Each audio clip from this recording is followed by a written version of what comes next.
नमस्कार, आदाब। Crime petrol सतर्क के आज के इस एपिसोड में मैं अनूप सोनी आप सबका स्वागत करता हूं। जब सच को सबूत नहीं मिलता तो कभी कभी झूठ की गवाही को भी सच मान लिया जाता है और सच को जीतने के लिए हमेशा लड़ना पड़ता है। झूठ का सहारा लेकर भले ही एक पड़ाव जीत लिया जाए, लेकिन सच सिर्फ एक पड़ाव नहीं जीतता। जब वो जीतता है तो रास्ते भी बदल जाते हैं और मकाम भी।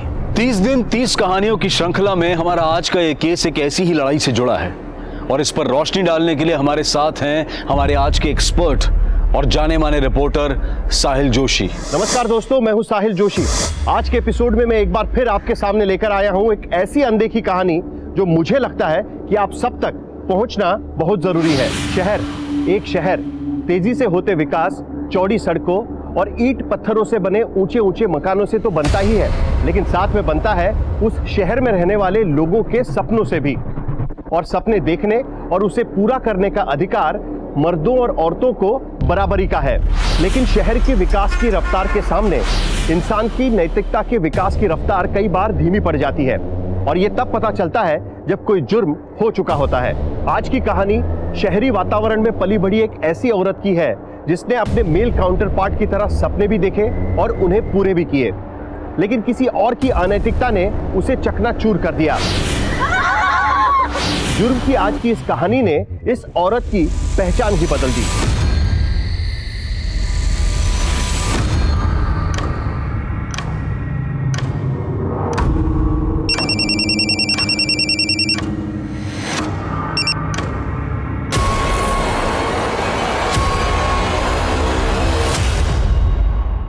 जिंदगी में इम्तिहानों का दौर कभी नहीं थमता, लेकिन यह इम्तिहान अजीब था।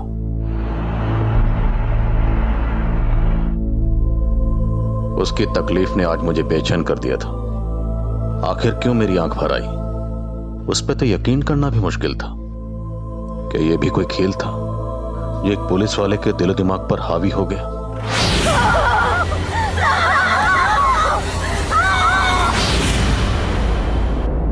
मैं ये क्या देख रहा था? वो मंजर झूठा था या सच मुझे धुंधला नजर आ रहा था?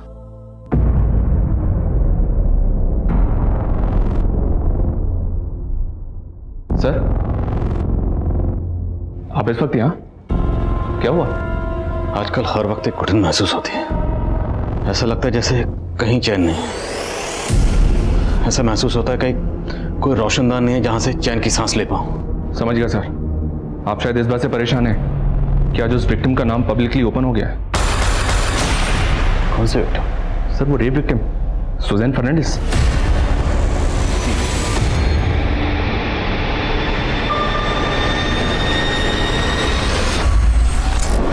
Good evening India. आप सुन रहे हैं मुट्ठी भर शाम आपकी सुजैन के साथ। एक मुट्ठी में भर जाए है इतना साइज उसका, 400 ग्राम खून भर जाए है इतना वॉल्यूम उसका। वो एक पंप जैसा कभी खींचता है तो कभी सींचता। हमारी रगों में उसका रिसाव बहता है। वो दस्तक है जिंदगी की, हर पल धक धक धक धक धक धक। जी हाँ, ये है हमारा दिल।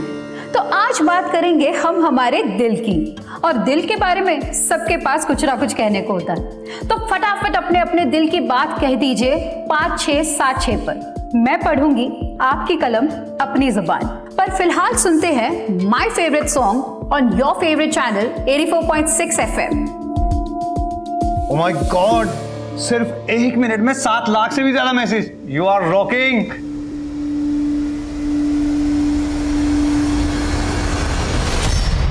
अनुलिपा, नेक्स्ट स्लॉट तुम्हारा है। एक काम करो, अपने शो को 5 मिनट डिले करो। सिर्फ 5 मिनट ही क्यों, मेरा पूरा स्लॉट दे दीजिए।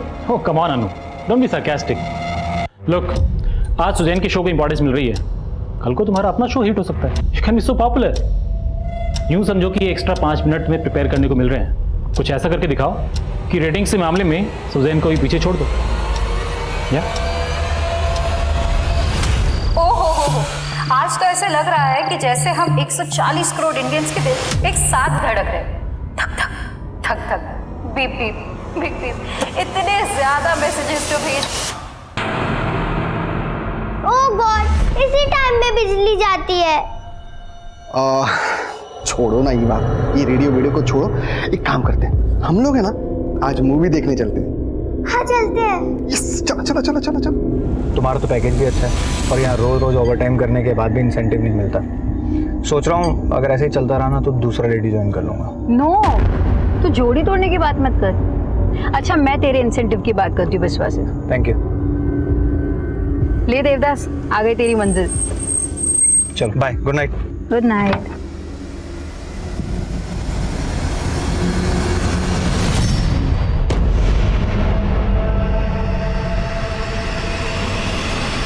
चलो। ये भाभी बहुत वेट कर लिया, चलो वापस चलते। चलो पापा, पहले आप अब मम्मा को कॉल लगा के तो पूछो कि वो किधर है। हाय। ये क्या है सुजन, ये कितना वेट करवाया तुमने? किसी और के टाइम की वैल्यू है कि नहीं तुम्हें? पिछले 1 साल में मैं पहली बार लेट आई हूँ।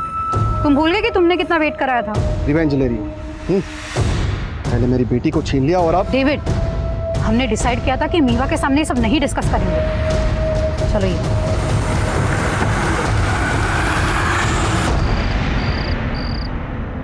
क्यों बात ना करो? जब तू मोंटी के साथ भाग गई थी तब तूने हमारे बारे में नहीं सोचा। अब तेरे पति के पास तेरी डिलीवरी करवाने के पैसे नहीं है, इसलिए उसने तुझे छोड़ दिया। पापा, उसने मुझे छोड़ा नहीं है, वो प्रॉब्लम में है।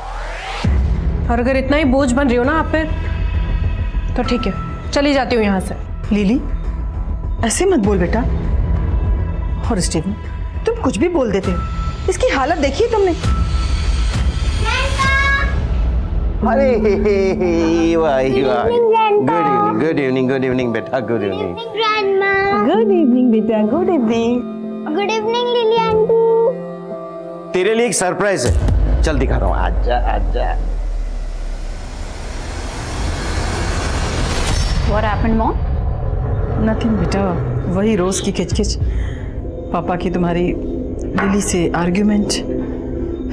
अच्छा तुम लोग बैठो, मैं अभी आती हूँ।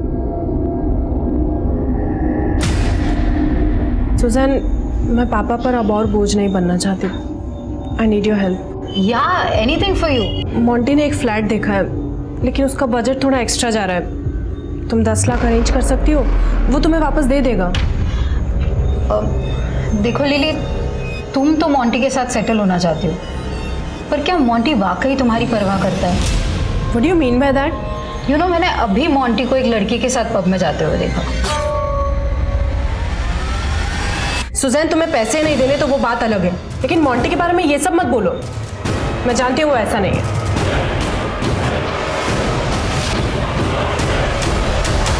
लिली माय बेबी, प्लीज देखो, तुम थोड़े दिन और टॉलरेट कर लो, मैं तुम्हें जल्दी लेने आ जाऊंगा, आई प्रॉमिस। वो सब तो ठीक है, लेकिन तुम हो कहाँ? मैं वो क्लाइंट से मिलने आया था मीटिंग के लिए। मैं तुम्हें थोड़ी देर में कॉल करता हूँ, ओके? मोंटी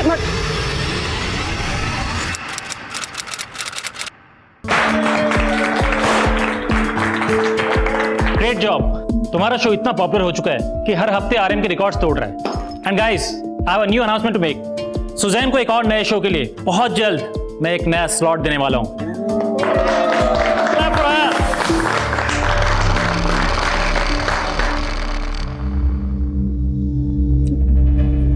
हे, तू देवदास बन के क्यों बैठा? चल ना, हमारे शो की सक्सेस पार्टी है।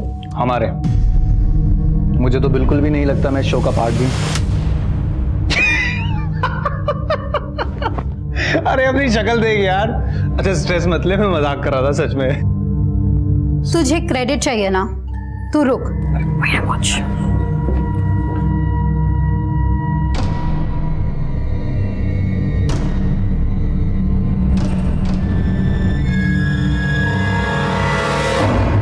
क्यों बेकार में सीन क्रिएट कर रही हो? तुम देखना अब मैं क्या करती हूँ। Mister Biswajit, you will pay for it.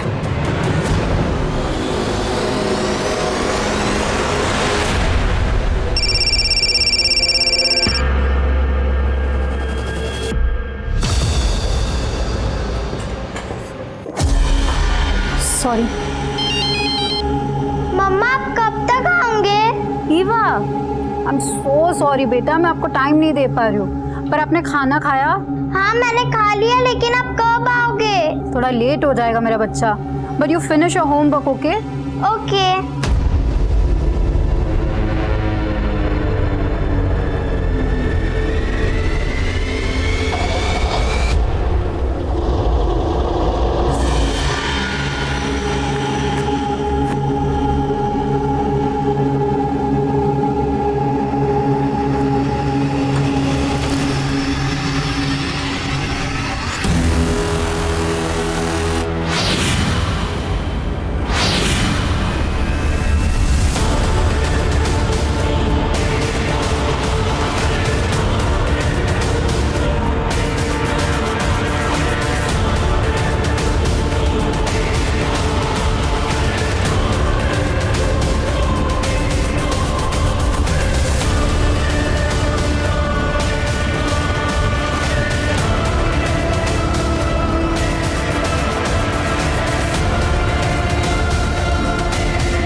3 बज रहे हैं, अभी तक नहीं आई।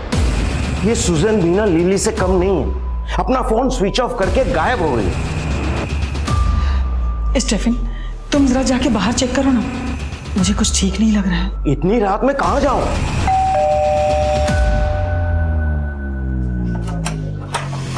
अरे सुजन! सुजन! सुजन! सुजन! क्या हुआ बेटा? क्या हो क्या गया? हुआ? सुजन! संभाल के बैठ बेटा, बैठ। संभाल के। सुजन, तूने पी रखी है? क्या हुआ बेटा? एक्सीडेंट हुआ क्या?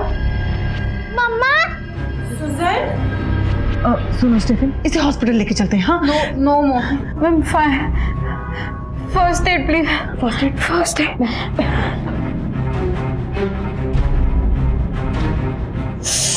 नहीं बेटा, कुछ नहीं हुआ।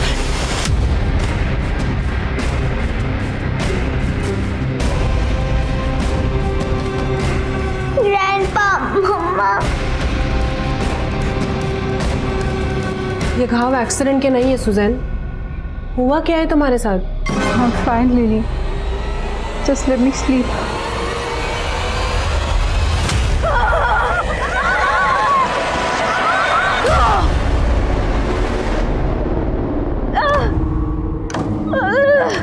सुजैन, क्या हुआ बेटा? हाँ, क्या हो गया? बोल। बेटा सच सच बता, कल तेरे साथ क्या हुआ था? वो एक्सीडेंट हुआ था। विश्वजीत, एक मुट्ठी शाम की शो की आज बैंड बजने वाली है। 3 घंटे के बाद शो है और सुजैन अपना फोन भी नहीं पिक कर रही है।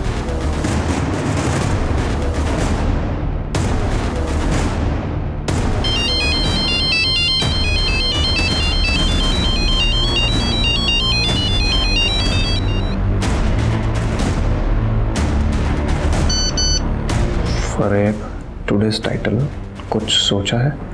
एक मुट्ठी शाम करनी पड़ेगी किसी और के नाम। एक मुट्ठी शाम हो सकती है अडोलिपा के भी नाम।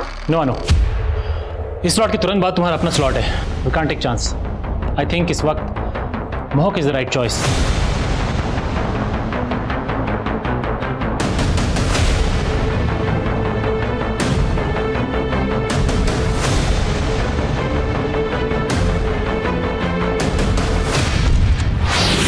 ये आप मुझसे टकराई थी तो ये गिर गया था।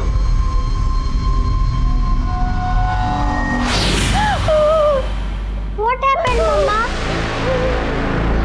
Nothing, बेटा।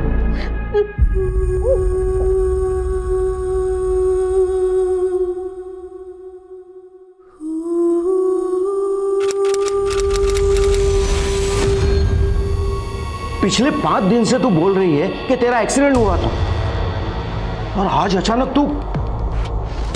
I don't know, पापा। मुझे समझ में नहीं आ रहा था कि मैं आपको कैसे बताऊं कि मेरे साथ बस क्या। कोई सपना वपना तो नहीं देख लिया तूने? मेरे साथ इतना सब कुछ हो गया पापा, और अब मैं पुलिस के पास। कुछ नहीं हुआ है तेरे साथ, समझ रही है ना तू? 5 दिन से तो घुट रही हूँ। I can't do this anymore. मैं पुलिस के पास जरूर जाऊंगी।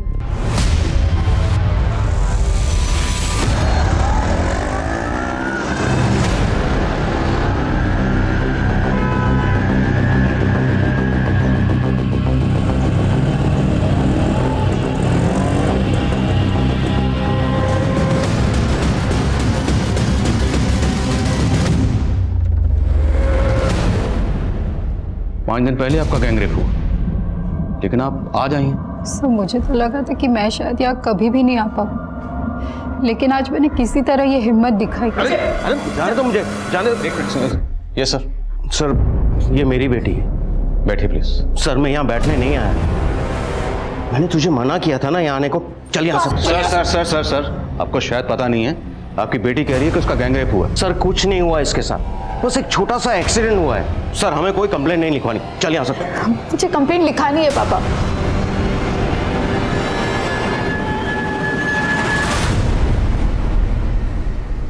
सर, मुझे ठीक से तो याद नहीं, लेकिन वो शायद 4 आदमी थे। और ये कहाँ हुआ?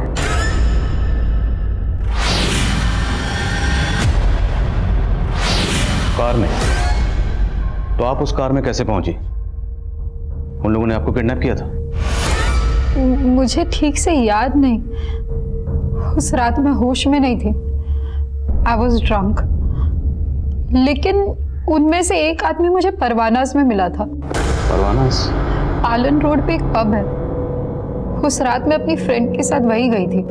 ये आप मुझसे टकराई थी तब ये गिर गया था। उसके बाद मैंने अपनी फ्रेंड के साथ थोड़ी और ड्रिंक की, और उसके बाद क्या हुआ मुझे कुछ याद नहीं। अच्छा, तो उस हादसे के बाद अब अपने घर कैसे पहुंची? सर, जब मुझे होश आया तो मैं बीच रास्ते में थी।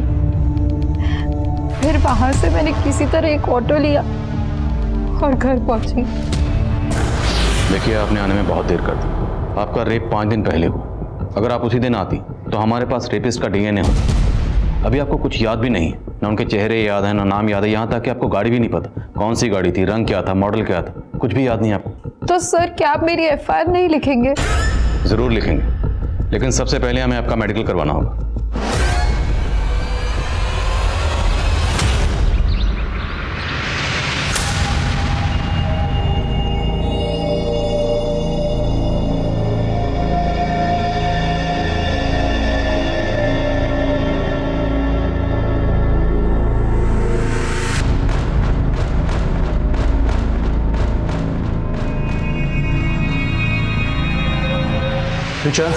ब्रेकफास्ट। आज फिर पूरी सब्जी?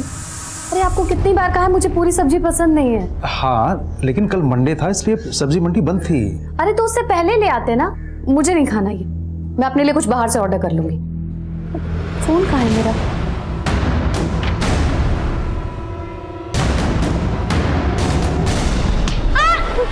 क्या कर रहे हो तुम? हाँ, कितनी बार बोला मैंने, कितनी बार बोला है मेरा फोन? बच्चा है, मार क्यों रही है उसे? हरकतें देखी आपने इसकी, और आप तो ऐसे बात करें जैसे उसको कभी डांटा ही नहीं हो आपने।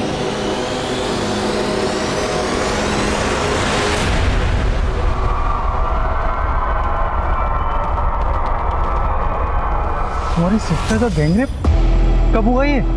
जब वो परवानास गई थी। परवानास? हाँ, वही पब जहाँ सुजैन ने तुम्हें एक लड़की के साथ देखा था। क्या बोल रही हो ये? देखो, तब तो मैंने दी की बात पे भरोसा नहीं किया, लेकिन अगर ये बात सच निकली तो। ये सच नहीं है। मैं अपनी क्लाइंट से मिलने गया था उस दिन, उनको गलतफहमी हो गया। सर, सुजैन की बॉडी पर कुछ इंजरी मार्क्स हैं। उसको असॉल्ट किया गया है और वो सेक्सुअली एक्टिव भी है, पर यह कह पाना मुश्किल है कि उसका रेप हुआ है या नहीं हुआ। सुजैन फर्नांडिस की मेडिकल रिपोर्ट जो पुलिस के मन में डाउट क्रिएट कर रही है, उसे सपोर्ट कर रही है सुजैन के फादर की स्टेटमेंट। सर, कुछ नहीं हुआ इसके साथ, बस एक छोटा सा एक्सीडेंट हुआ है। लेकिन सुजैन का मेडिकल, उसके रेप तो मुमकिन है कि उसकी मेडिकल रिपोर्ट में रेप के साइन ना हो, लेकिन सवाल यह भी उठता है कि सुजैन जैसी पढ़ी लिखी और समझदार औरत ने अपने एलिज्ड रेप की रिपोर्ट लिखाने में 5 दिन का समय क्यों लगाया? क्या उसे जरा भी अंदाजा नहीं था कि वो कितना कीमती वक्त जाया कर रही थी? उन 5 दिनों में उसके मन में आखिरकार ऐसा क्या चल रहा था? या इन 5 दिनों में कोई ऐसी कहानी गढ़ी गई जिसका वास्तविकता से कोई संबंध नहीं था? ये सारे सवाल सुजैन के रेप के दावों को थोड़ा कमजोर कर देते हैं, लेकिन फिर भी बेनिफिट ऑफ डाउट देकर मामला दर्ज होता है। लेकिन मुझे लगता है कि इन्वेस्टिगेशन की शुरुआत हुई थोड़े अटपटे तरीके से। इन्वेस्टिगेशन शुरू होना चाहिए था उस पब से जहां पर इस पूरी कहानी की शुरुआत हुई, लेकिन पुलिस पहुंची सुजैन के रेडियो स्टेशन पर।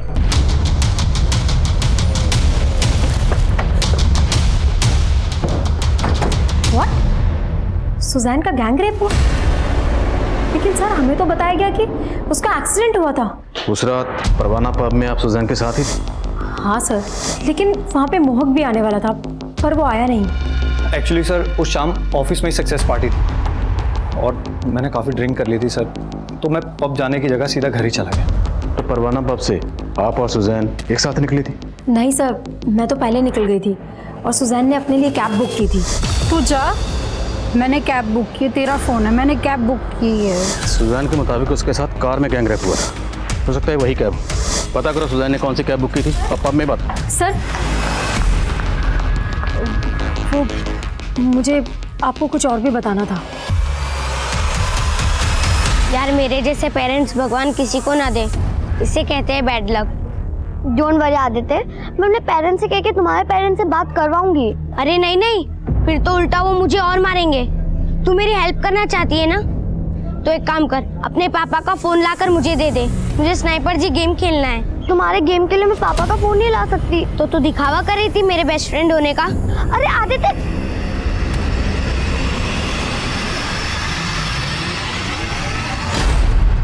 सर यहाँ हर रोज न जाने कितने लोग आते हैं, और मैं कैसे बता सकता हूँ ये 6 दिन पहले यहाँ आई थी या नहीं आई थी। ठीक है, हम यहाँ की 6 दिन पहले की सारी CCTV फुटेज देख लें। लेकिन सर हार्ड ड्राइव के कम स्पेस की वजह से हम 5 दिन से ज़्यादा फुटेज स्टोर नहीं कर सकते, और वैसे भी 5 दिन के बाद फुटेज अपने आप डिलीट हो जाती है। हाँ सर, मैंने एक मोबाइल एप्लीकेशन से कैब बुक की थी। तो ये सब आपके साथ उस कैब में हुआ? I don't remember sir. अच्छा, हमें अनुलिपा ने बताया कि उस शाम आपके और आपके बॉस विश्वजीत के बीच में कुछ। तुम मोह की टेंशन मत लो सुजैन। सी, तुम ग्रो करोगी तो नेचुरली उसकी भी ग्रोथ होगी। अब हम तुम्हारे नए स्लॉट के कॉन्सेप्ट की बात करें। ओ श्योर। ये स्क्रिप्ट है, जरा पढ़ के बताओ। हेलो फ्रेंड्स, ये रात खुश नसीब है कि आज हम करीब हैं। उन्होंने अपने तकिए से यार व्हाट इज दिस, मुझसे नहीं होगा। I will show you. तकिया तो सिरहाना है, सिहरन तो कहीं और हो रही है। अपनी उंगलियों से जरा पूछिए, मुट्ठी भर रूह किसके लिए तड़प रही है, भटक रही है। बिस्वा, तुम्हारी हिम्मत कैसे हुई मेरे साथ ऐसा करने की? क्यों बेकार में सीन क्रिएट कर रही हो? तुम देखना अब मैं क्या करती हूँ। तो ये बात आपने हमें पहले क्यों नहीं बताई? सर मेरे साथ उससे ज्यादा बुरा हुआ है, जो मुझे ठीक से याद नहीं। तो आपके साथ जो हुआ, आपको नहीं लगता कि उसमें शायद आपके बॉस विश्वजीत का हाथ हो सकता है? रॉयल होम्यो, मम्मी ने मुझे आज फोन के लिए बहुत मारा। टेंशन मत लो, मेरे पास 2 मोबाइल हैं, तुम मेरे यहाँ के खेल लो, ठीक है? सर मैंने पता किया, उस रात वो कैब ये आदमी चला रहा था, सरफराज नाम है इसका। सरफराज? मानता हूँ साहब, उस रात सुजैन मैडम मेरे कैब में बैठी थी, लेकिन सच में साहब मैंने कुछ भी नहीं किया साहब। कैब की बुकिंग पब से लेकर उसके घर तक की थी, लेकिन तूने और तेरे दोस्तों ने उसको गाड़ी। नहीं साहब, नहीं, सच बता रहा हूँ, मैंने कुछ भी नहीं किया साहब। मुझे तो मैडम को सेक्टर 9 में उतारना पड़ा था। क्यों उतारना पड़ा था? तभी मैं पेट्रोल डालना भूल गया था गाड़ी में, तभी मेरी नज़र फ्यूल टैंक पे पड़ी साहब। फिर मैंने पीछे मुड़ के देखा तो मैडम नशे में थी, सोई हुई। अगर मैं दूसरा रूट चेंज कर लेता तो सही नहीं होता ना, इसलिए फिर मुझे मैडम को सेक्टर 9 में उतारना पड़ा था। Sorry madam. ये ऐसा नहीं मानेगा, तोड़ो इसको। नहीं साहब, मैंने कुछ भी नहीं किया। थैंक्स आदित्य, मुझे तो लगा कि तुम मुझसे बात ही नहीं करोगे। अरे उस दिन मूड ऑफ था मेरा, लेकिन अब मैं रोज गेम खेल सकता हूँ। फोन भी अरेंज हो गया। कहाँ से अरेंज हो गया? अरे तुझे बता के क्या फायदा। ठीक है, मत बता, पर मैं तुझे एक सरप्राइज ट्रीट देने का सोच रही थी। कैसे सरप्राइज ट्रीट? उसके लिए तो तुझे मेरे साथ चलना पड़ेगा ना, तो चल। क्या मेरे इशारे पर सुजैन का रेप हुआ? किसने कहा आपसे? किसी ने हमसे कुछ नहीं कहा। उसने तो हमें यह भी नहीं कहा कि आप उसे मोलेस्ट कर रहे थे, लेकिन फिर भी हमने पता लगा लिया। सर मैंने कभी भी उसको मोलेस्ट करने की कोशिश नहीं की। इनफैक्ट इंटेंशन से उसके खराब थे। तुम मोह की टेंशन मत लो सुजैन, तुम ग्रो करोगी तो नेचुरली उसकी भी ग्रोथ होगी। या एनीवे, मुझे मेरे एक न्यू कॉन्सेप्ट का प्रेजेंटेशन देना है तुम्हें। New concept? या एक late night show. I give you demo. Hello friends, ये रात खुश नसीब है कि आज हम करीब हैं। ओ नो, अपने तकिए से मत लिपटो, ये तो सिरहाना है, सिहर कहीं और है। अपनी उंगलियों से पूछो, ये 21 ग्राम रूह किसके लिए तड़पे? किसके लिए भटक रही है? Stop it Suzanne. क्या है ये सब? सर मैंने उसको रोक दिया तो उसने सीन क्रिएट कर दिया। कुछ ऐसा तो नहीं जो आप बताना भूल रहे हैं? अगर है तो अभी बताती, बाद में मौका नहीं मिलेगा। सर आई एम श्योर मैं कुछ भी भूल नहीं रहा हूँ, बल्कि भूलने की बीमारी तो सुजैन को है। किसको भूलने की बीमारी है? सुजैन को सर। देखिए जो भी कहना चाहते हैं साफ साफ कहिए। सर उसको लोगों के नाम तक तो याद नहीं रहते, हाथ से क्या याद रखेगी? आपको यकीन नहीं हो रहा ना? सर सच्चाई क्या है आपको मेरा स्टाफ बताएगा। बता रहे से चल बोल, कहाँ ड्रॉप किया था उसे? साहब उस रात मैडम को मैंने यहीं उतारा था, उसके बाद क्या हुआ मुझे नहीं पता साहब। या तो कोई सीसीटीवी भी नहीं है, क्या पता तू झूठ बोल रहा है? नहीं साहब मैं सच बोल रहा हूँ, मैंने कुछ भी नहीं किया सर। ज्योति, अनु, उमेश, सर को बताओ सुजैन कैसे सबके नाम भूल जाया करती थी। कम ऑन अनु, गो अहेड। हाँ सर, जब मैं यहाँ न्यू आई थी तो सुजैन मेरा नाम भी भूल जाती थी। सुजैन, बिस्वा का ये आइडिया काफ़ी अच्छा लग रहा है, अगर हम इस पर कुछ डेवलप करें तो? यार इस आइडिया में ना कोई स्कोप नहीं है वीनू। वीनू? वीनू नहीं सुजैन, मेरा नाम अनुलिपा है। सर आप खुद ही देखिए, पहले उसने कहा था कि उसका एक्सीडेंट हुआ था, राइट? अब वो कह रही है कि उसके साथ गैंग रेप हुआ है। सर मैं नहीं जानता वो सच में कुछ भूल रही है या जानबूझ के झूठ बोल रही है, लेकिन मुझे उसके इरादे ठीक नहीं लग रहे। लुक एट दिस, ऐसे मार्क्स मेरी पूरी बॉडी पे हैं। कहाँ जा रहे हो? बस 1 मिनट में आता हूँ।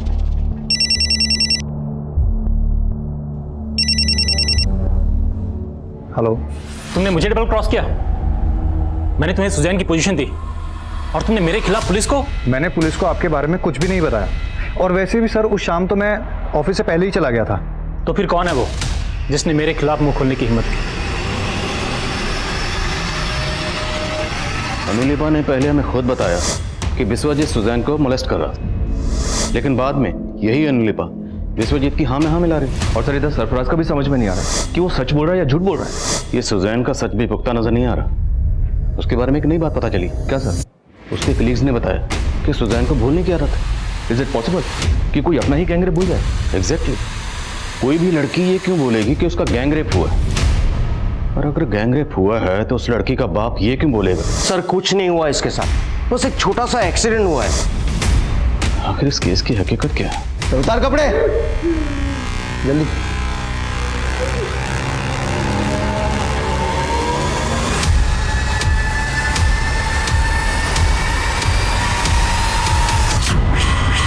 By the way, I'm Dev.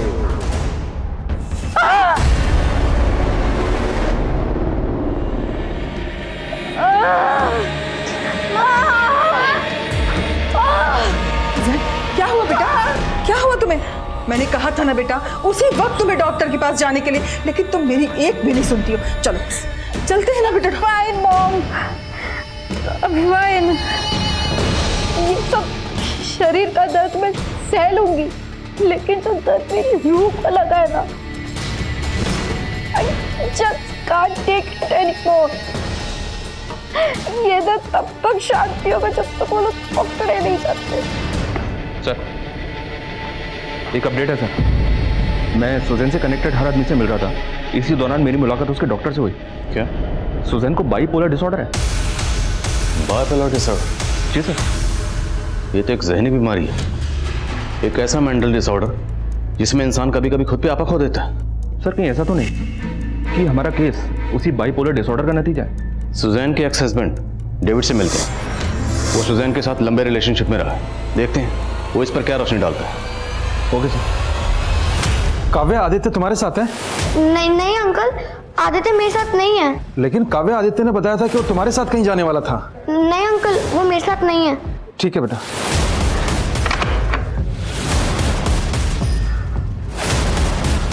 Sir bipolar disorder की वजह से खुद को हर्ट करना, अपने दर्द को सहन करना सुजैन की आदत सी बन गई थी सर। इनफैक्ट जब भी हमारा झगड़ा होता तो अपने वृष्ट तक काट लेती थी वो सर, यहाँ तक कि। अब रुक क्यों गए? जो भी बातें कही सर वो David, hurt me. Come on, hurt me.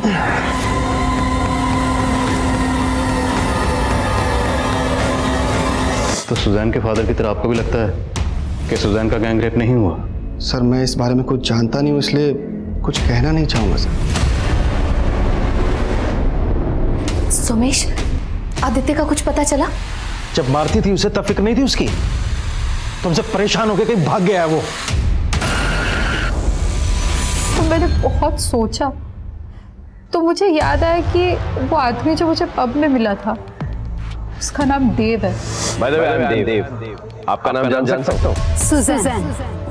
वैसे यहाँ मैं अकेला हूँ। Would you like to join me? आप उस देव से पब में फर्स्ट टाइम मिली थी? Yes sir. उसके बाद आपने कैब बुक की? यस। तो आप देव की कार में कैसे पहुंचे? सर ये तो मुझे भी नहीं पता। आप आइए हमारे साथ।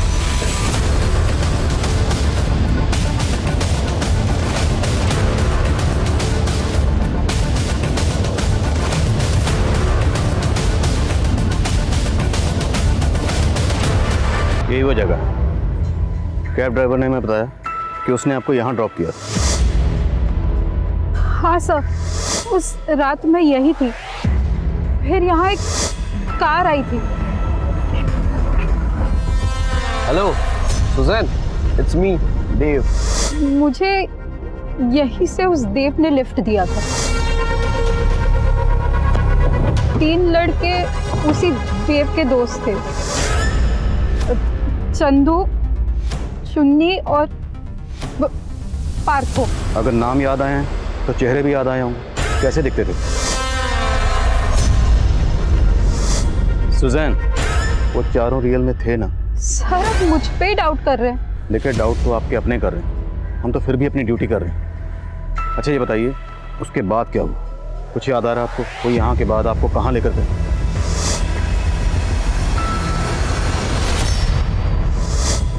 सर जहाँ से वो कार गई थी वहाँ मैंने एक बस स्टॉप देखा था। सुजैन, आपके सर पे ये चोट कैसे लगी? उन्होंने मुझे कार से फेंका था और वहाँ मेरा सर एक पत्थर से टकराया था। वो जगह कौन सी थी? वहाँ बहुत सारे आयरन पिलर्स थे वहाँ बहुत सारे। Iron pillar? हाँ सर, वहीं से मैंने एक ऑटो ली थी। वो ऑटो वाला तो अभी तक नहीं मिला, लेकिन वो कार कैसी थी?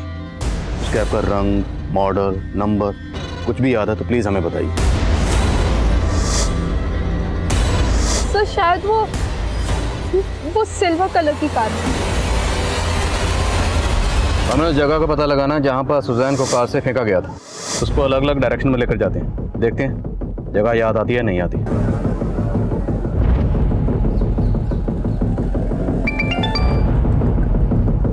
हाँ सनी, उस रात पर मैं देव, चुन्नी, चंदू या पार्थू नाम के किसी भी आदमी का कार्ड स्वाइप नहीं हुआ था। एक बार क्रिमिनल रिकॉर्ड चेक करो, हो सकता है इन चारों का कोई क्रिमिनल रिकॉर्ड और टर्म डाटा निकलवाओ। Okay sir. सुजैन, अब हर जगह को ध्यान से देखिए और अगर कुछ भी याद आता है तो तुरंत हमें बताइए।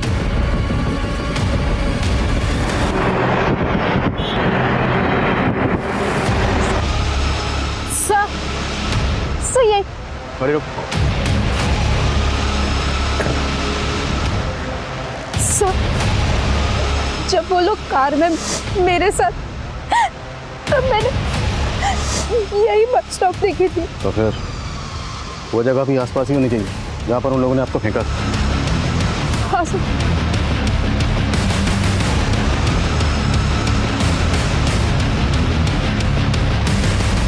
सर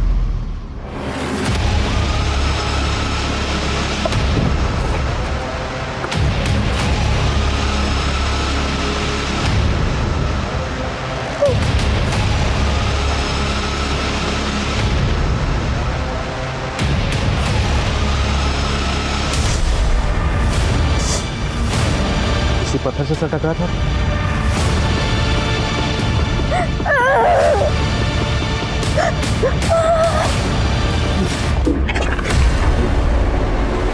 पुलिस अब वाकई सुजैन पर भरोसा कर रही थी या फिर ये भी उन्हें कोई प्री प्लान षड्यंत्र लग रहा था। सुजैन की बातों, उसके हाव भाव में ऐसा बहुत कुछ था जो उसकी सच्चाई के गवाह की तरह प्रतीत हो रहा था, लेकिन इस सच को पुख्ता मानने के लिए अभी पक्के सबूतों की जरूरत थी।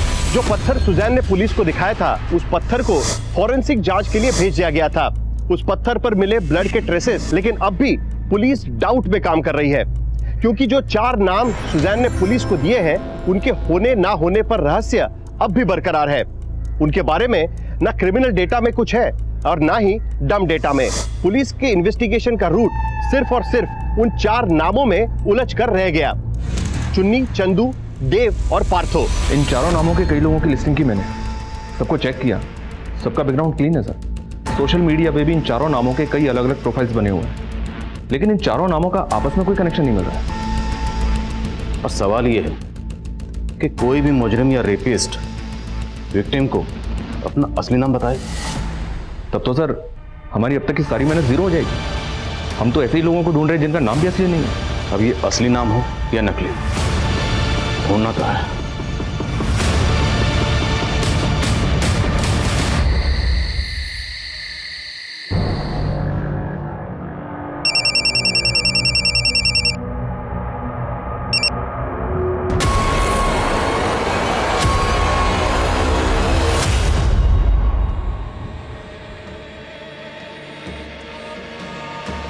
सर सब मुझे झूठा साबित करना चाहते हैं। मेरा गैंग रेप हुआ है सर, ट्रस्ट मी।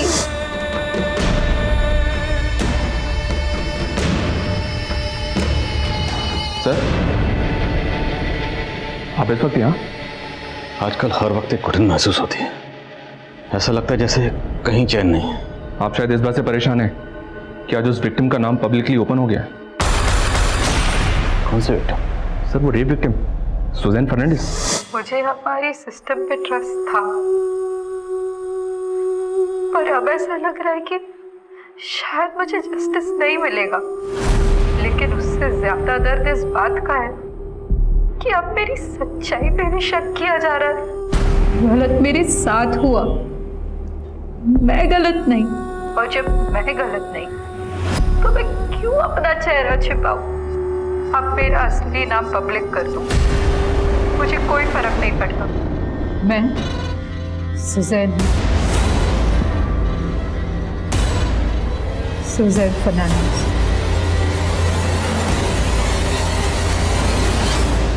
एक महीने पहले आदित्य नाम के एक बच्चे का मर्डर हुआ था। उस मर्डर में सिल्वर कार का यूज हुआ था, और सुजैन ने भी हमें यही बताया कि रेपिस्ट ने उसको सिल्वर कलर की कार में ही किडनैप किया था। और सर उस बच्चे की डेड दूर, अभी तक हम वो सिल्वर कार भी नहीं ढूंढ पाए।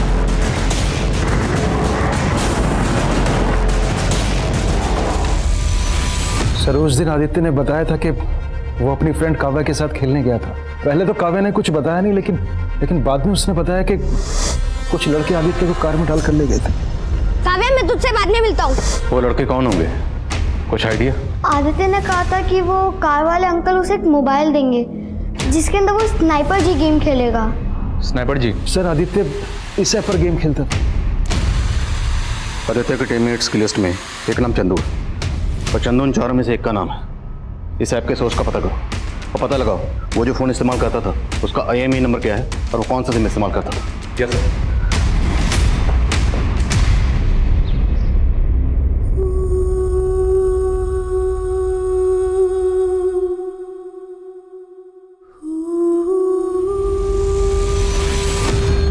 सर मेरा असली नाम अनवर है। रॉयल रोमियो चंदू तो मैंने सिर्फ उस गेम के लिए अपना नाम रखा था। तो आदित्य की टीममेट्स में से एक है ना? जी सर, लेकिन मैं कभी आदित्य से मिला नहीं हूँ। लेकिन तेरे बाकी 3 साथी देव, चुन्नी और पार्थ, उनसे तो मिला ना? कौन है वो और कहाँ है? आप क्या कह रहे हो? मुझे कुछ नहीं पता सर। अभी पता चल जाए। सुमित जरा इसको पता लगाओ और अच्छे से पता लगाओ। इसके एक दोस्त को उठाओ, मुझे सबसे पूछताछ करनी और पता करो इसके जानने वालों में से सिल्वर रंग की कार किसके पास है। पुलिस ने आनंद फानन में 30 से ज्यादा लोगों को उठा लिया था और अब उनको इंतजार था सुजैन के होश में आने का।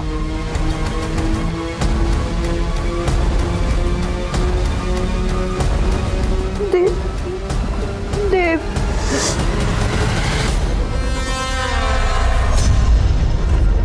ये ये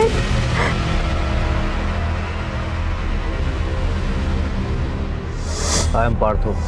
ये भी था उसका। नीलोत्तम घोष उर्फ देव, अनवर खान उर्फ चंदू और इम्तियाज खान उर्फ Partha.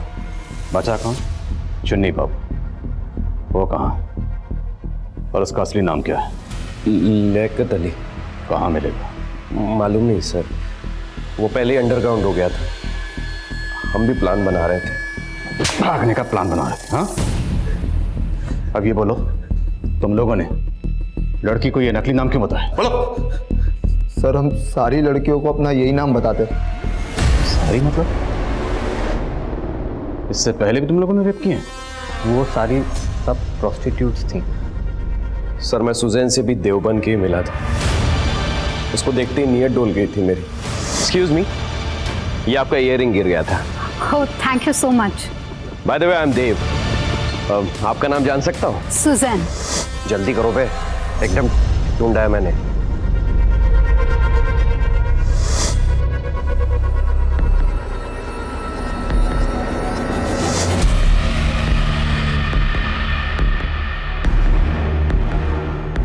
Hello Suzanne, it's me देव।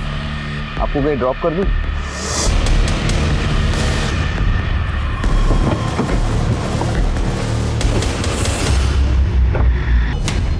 आदित्य, उसे क्यों मारा? सर वो स्नाइपर जी गेम खेलते वक्त हम सारे टीममेट्स बन गए। हमने आदित्य को बहकाकर अपने अड्डे पे ले गए। हमने थोड़ी सी पी ली थी सर, इसलिए हम उस बच्चे के साथ मजा करने लगे। सर अगर उसे जिंदा छोड़ देते तो ये कह के खाड़ उधर सालों।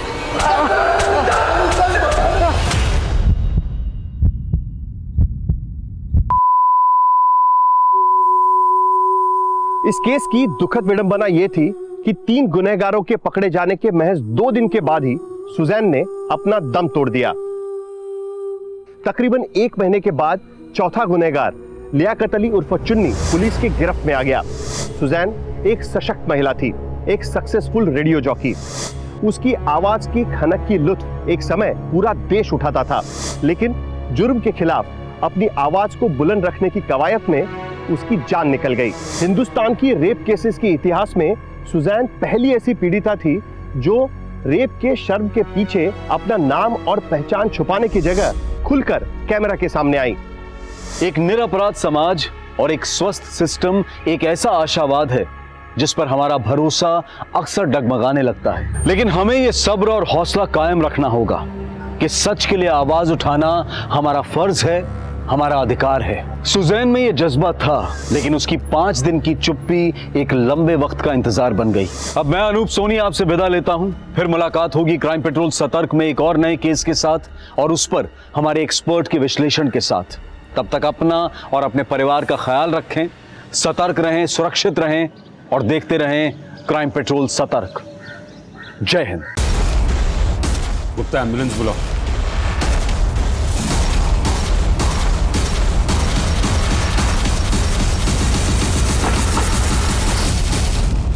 यहाँ पहले खून की गुत्थी सुलझा नहीं पाए, वहां दूसरा खून हो गया।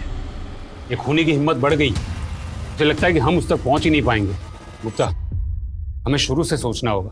18 जुलाई को कोच सूरज का खून हो, खूनी बाइक पर आया। हमें अब तक उस बात का कोई क्लू नहीं मिला। सूरज की रेपुटेशन ऐसी थी कि वो एक अच्छा मगर एक सख्त कोच था। वो सिर्फ जीतना ही जानता था। उसके सारे प्लेयर्स उससे खुश नहीं, खास करके राहुल को उस पर बहुत ज्यादा गुस्सा था। और सर दूसरी कड़ी है लतिका परासर, जिसके पीछे एक स्टॉकर लगा और कोच सूरज उस स्टॉकर की तलाश में था। स्टॉकर था भी या नहीं? लतिका का डॉक्टर तो ये कह रहा है कि ये उसका वहम है। सर ये बात तो उसके माँ बाप भी जानते होंगे। तो लतिका के बाप ने कोच सूरज से मदद क्यों मांगी? ये मान सकते हैं कि लतिका के लिए स्टॉकर सच था, पर अमित के लिए? सवाल ये है गुप्ता कि सूरज इस बात से वाकिफ था कि स्टॉकर लतिका का वहम है, और अगर हाँ तो वो अमित की मदद करने के लिए हाँ क्यों कहेगा? सर इस पूरी कहानी में रोल नहीं होता तो कोई उसका खून क्यों करता? लेकिन लतिका को मारने की कोशिश क्यों की गई? कोई उसे क्यों मारना चाहता? स्पॉन्सरशिप की हेराफेरी के बारे में भी हमें अब तक कुछ पता नहीं चला। और वो राजा, उसका क्या रोल है? गुप्ता, ये केस एक ऐसी गुत्थी बनता जा रहा है जिसका एक भी सिरा हमारे हाथ नहीं लग रहा है। हो ना हो गुप्ता, ये पराशर फैमिली हमसे कोई बहुत बड़ी बात छुपा रहा है। ये मिस्टर एंड मिसेस पराशर को पूछताछ के लिए बुलाओ और पता करो कि ये लतिका बात करने की हालत में है या नहीं। जी सर। सर, अब क्या? सर राजा के फोन में जो कबूतर नाम से नंबर सेव था डिलीवरी बॉय का है, राजा के लिए काम करता है। मैंने उसे उठा लिया लेकिन अभी तक कुछ बोला नहीं कि वो काम क्या करता है। नहीं बोलेगा तो इस बार उस कबूतर के पर ही काट दूंगा। कोच सूरज चौहान के कत्ल की गुत्थी अभी सुलझी भी नहीं कि एक और युवा खिलाड़ी करण चौटाला का कत्ल हो जाता है। शुरुआती जांच से ही इस केस में एक लड़की का नाम आ रहा है, लतिका पराशर। क्या इन दोनों केस से लतिका का कोई रिश्ता है? वैसे कोच लतिका के स्टॉकर को तलाश रहे थे, जबकि करण लतिका का मंगेतर था। तुझे तेरा फेवरेट ब्रेड पकौड़ा खिलाता हूँ। क्या ये मुमकिन है कि लतिका और उसके घर वाले इस खूनी साजिश में शामिल और सब कुछ छुपा रहे? मेरा तजुर्बा ये कहता है कि ये कत्ल वही कर सकता है जो किसी राज या साजिश को छुपाने की मंशा रखता हो। सर मैंने किसी को नहीं मारा सर, मैं तो बस इस राजा के लिए डिलीवरी करता हूँ। सूरज का मर्डर हुआ उस दिन तो उधर ही था ना, मैंने देखा था तुझे। सर मैं तो पार्सल देने के लिए गया था वहाँ पर। किसको दिया? क्या था उसमें? सर मैं तो बस राहुल और बाकी लड़कों को पार्सल देता था। ये केस सिर्फ मर्डर का नहीं, एसोसिएशन से खिलाड़ी और बाकी जो मिले सबको राउंड अप करो। एक टीम भेजो एसोसिएशन, और तुम पराशर फैमिली को लेकर आओ। जी सर।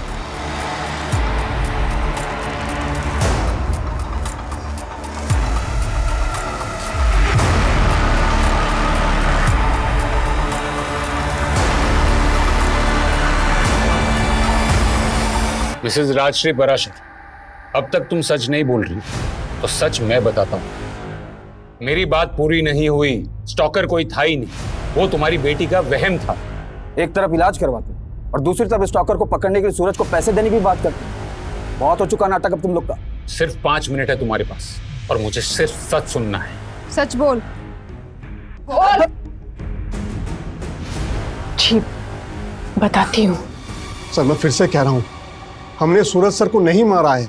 सर बताती हूँ, पर हमारा सूरज के मर्डर में कोई हाथ नहीं है। ये शुरू हुआ था तब जब हमारे खिलाड़ी मनोज ने आत्महत्या कर ली थी।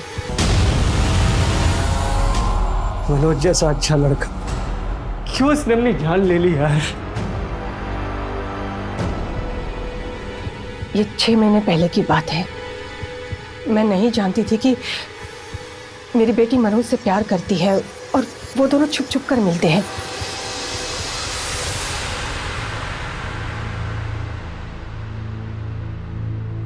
मनोज की आत्महत्या की बात अगर बाहर आ जाती तो हमारी एसोसिएशन का नाम खराब होता और साथ में मेरी बेटी का भी नाम उछलता। इसलिए हम सब लोगों ने मिलकर ये तय किया कि हम इस खबर को दबा देंगे।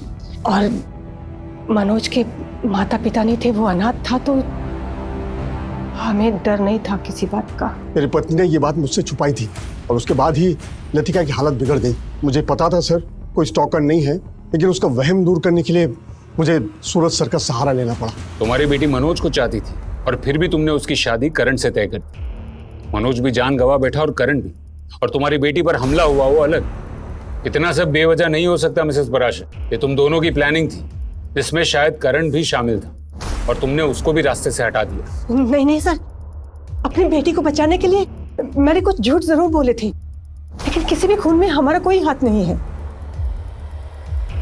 सर एसोसिएशन बंद है और यहाँ पर ताला लगा हुआ। सब कहाँ है ये बताने वाली मेरे सामने ही बैठी। तुम्हारे एसोसिएशन पे ताला लगा है, आज कोई मैच भी नहीं है। कहाँ है तुम्हारे सब खिलाड़ी? सर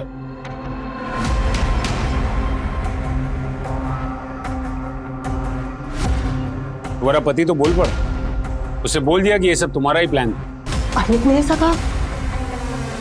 कौन सा प्लान? दिमाग खराब हो गया उनका। क्या जानते हैं वो? जो वो नहीं जानते वो तुम बता दो। मनोज की खुदकुशी को दबाया क्यों? कौन कौन शामिल है इस प्लान में? देखो 2 खून हो चुके हैं, हमारे पास सवाल जवाब का वक्त नहीं है। देखो तुम नहीं बोलोगी तो हमारे पास और भी तरीके हैं जवाब निकलवाने के।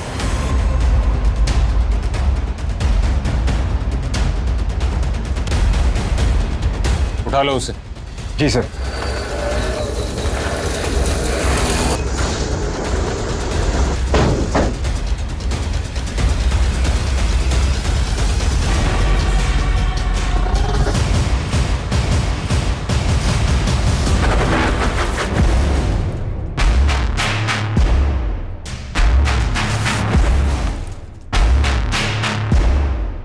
सर हम लोग नशे में थे, हमको तो पता ही नहीं चला कि हमारे साथ ऐसा कांड हो रहा है सर।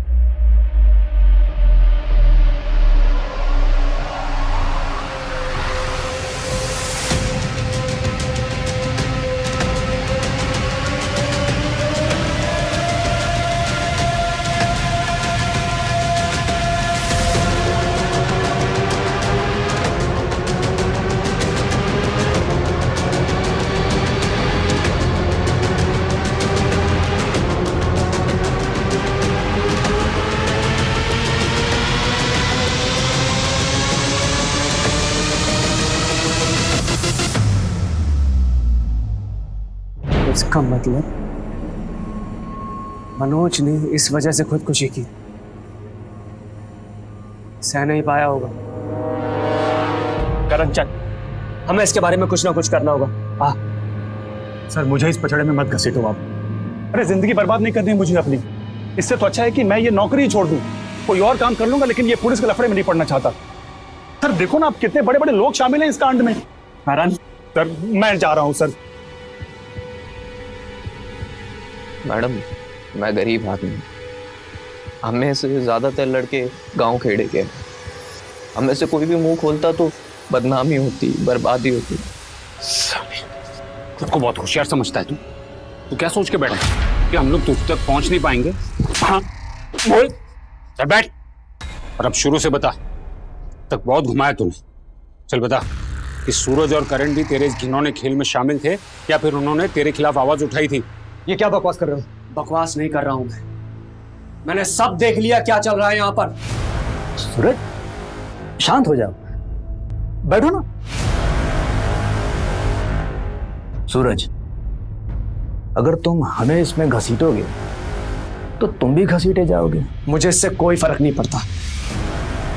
देखो भाई, अब ना तुम जवान हो ना मैं, हमारे पास कमाई का और कोई जरिया भी नहीं है। तुम एक अच्छे कोच हो, राहुल के साथ तुम टीम को जितवाओगे, मुझे भरोसा है।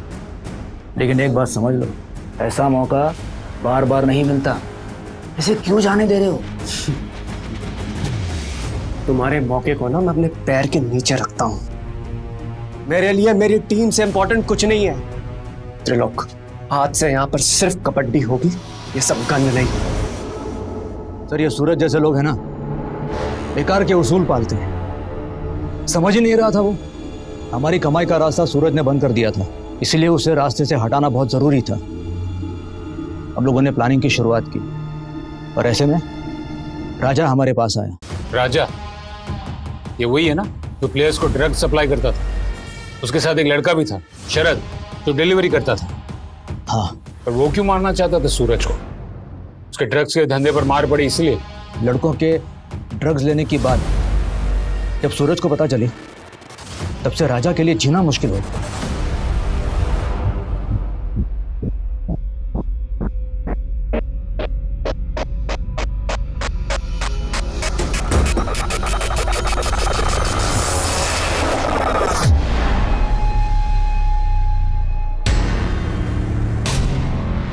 क्या कर रहा है?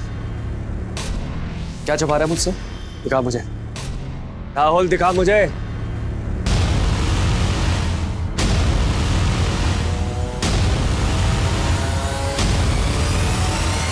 कहां से मिला तुझे? कहां से मिला ये? चल चलो अब दोनों एक ही सुर में गाना शुरू करो। तो सर जी प्लान ये है कि मेरे जैसे कपड़े पहनाकर हम लोग किसी को काम पे लगाएंगे और मैं चला जाऊंगा शहर से बाहर। पुलिस मुझे ढूंढेगी, पुलिस को पता चलेगा कि मैं शहर में था ही नहीं, फिर पुलिस गोल गोल गोल गोल कुत्ते की तरह घूमती रहेगी, उसे पता ही नहीं चलेगा कि सूरज को किसने मारा। बस आप समय और जगह बताओ, और हाँ समय ऐसा होना चाहिए जहां कम से कम 7-8 लोगों लिखने वाले। तेरे जैसा जोकर बन के जाना पड़ेगा, तभी काम होगा। करण को भी रास्ते से हटाना ही था, हमें पता चल गया था। लड़के उसे दोबारा कोच बनाकर यहां लाना चाह रहे थे और करण को सब कुछ मालूम था, हमारे बारे में, मनोज के बारे में। ऊपर से आप लोगों के रडार पे था वो, हमें डर था वो सब उगल देगा। उसे रास्ते से हटाना पड़ा। और लतिका?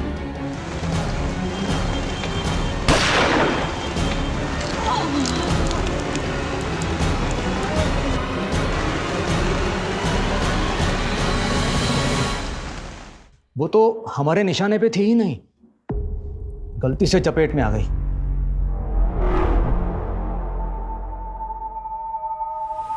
हमारे समाज की यह मानसिकता है कि हम हमेशा सच को छुपाने की कोशिश करते हैं। मसला लतिका पराशर के मानसिक असंतुलन का हो या खिलाड़ियों के शोषण का, हम हमेशा उसे ढकने की कोशिश करते हैं। 2 खून और 1 आत्महत्या, इन तीनों की वजह वो घिनौना सच है जिसके सूत्रधार थे एसोसिएशन के चेयरमैन त्रिलोक सिंह। पैसे और सत्ता की खातिर युवा खिलाड़ियों का यौन शोषण करना, वीडियो बनाकर उन्हें धमकी देना, नैतिकता का ये कैसा पतन है। इस सच को सामने लाने में 3 जानें जरूर गईं, लेकिन सच सामने आ ही गया। कहते हैं कि आंखें बंद कर लेने से सूरज नहीं डूबता, वो मौजूद रहता है, और यही सच के साथ। तो ये था हमारा आज का एपिसोड, और हम धन्यवाद करते हैं हमारे आज के एक्सपर्ट शम्स ताहिर खान का। आपसे फिर मुलाकात होगी एक और सनसनीखेज हकीकत के साथ क्राइम पेट्रोल सतर्क के नए एपिसोड में। जय हिंद। मैंने घर पे मार्क लगा दिया है, अब घर का सारा माल सिर्फ अपना।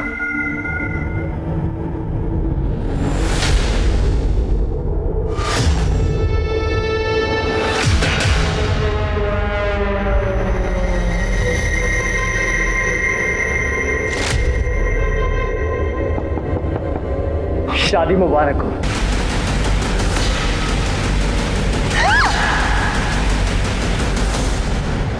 नमस्कार, आदाब।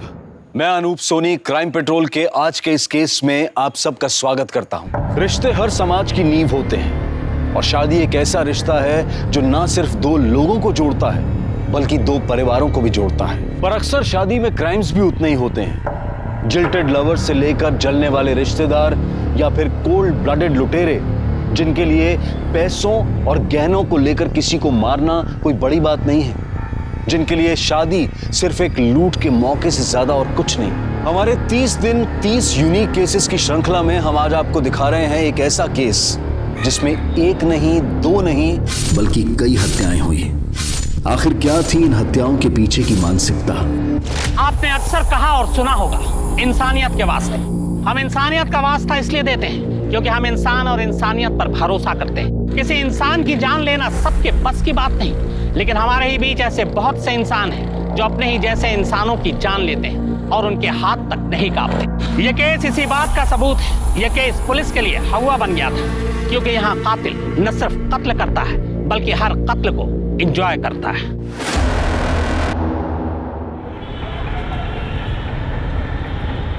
अंकल मेरी बात तो सुनिए, मैं क्या बोल रहा हूँ। अंकल मेरी बात तो सुन लीजिए। पापा मैंने इसे यहाँ बुलाया था, छोड़ो छोड़ो। अंदर लेके जा इसको। और सुन, साक्षी की शादी वहीं होगी जहाँ हम तय करेंगे। मेरे पूरे खानदान में किसी ने आज तक लव मैरिज नहीं किया, ना आगे कोई करेगा।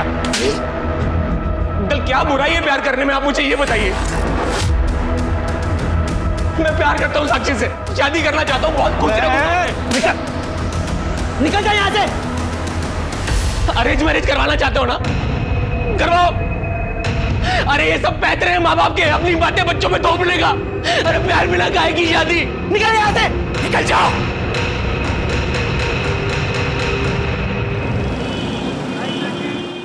थोड़ा सा लेफ्ट करना, बस बस बस, करेक्ट।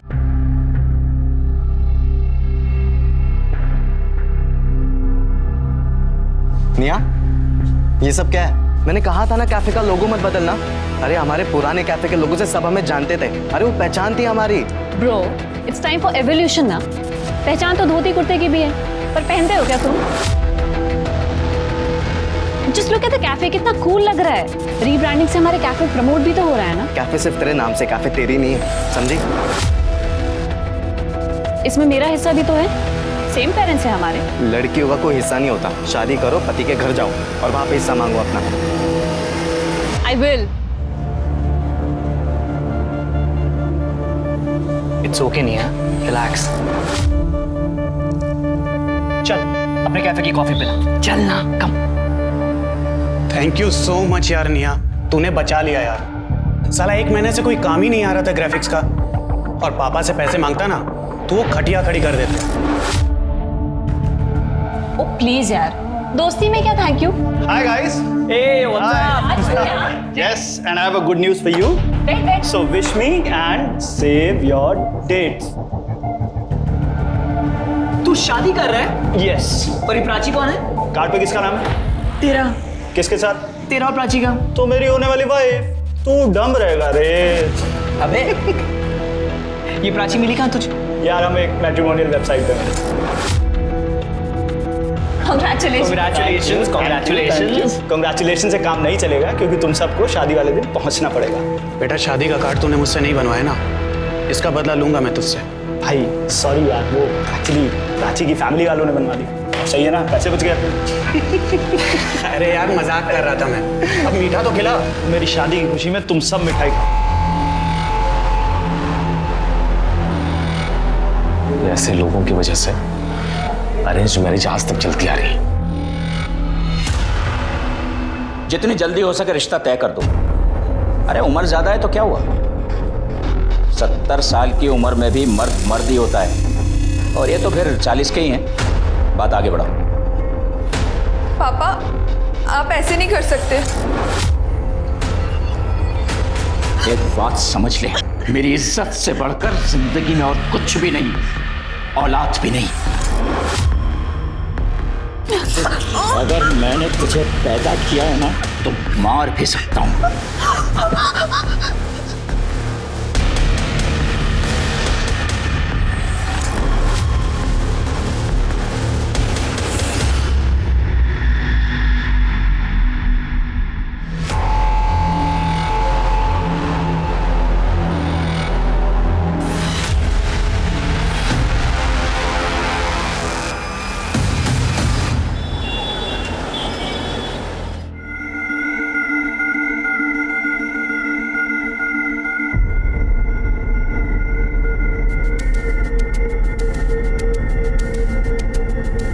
शानी ला पैसे दे। ये क्या, सिर्फ 500? 1000 रुपए निकाल चल। तूने 500 ही बोला था। 500 एक का लेती है, तुम 2 थे। चल ज्यादा ड्रामा मत कर, चल जा। अवधू चल। शानी कल आएगा ना तब देखेगी मैं तेरे को। अरे जान दे कमली, ये तो इनका रोज रोज का नाटक है। चल कम से कम 500 तो मिले ना, कई बार ये 500 भी अपने को नसीब नहीं होते। बहुत हो गया, पड़ोस वाले मोहल्ले में गोद भराई की रस्म चल रही है। अरे पर वो एरिया तो मल्लिका का है ना, और वैसे भी हम तो नकली किन्नर हैं। अरे तेल लेने गई मल्लिका, अब जो करेगी ना ये कमली करेगी।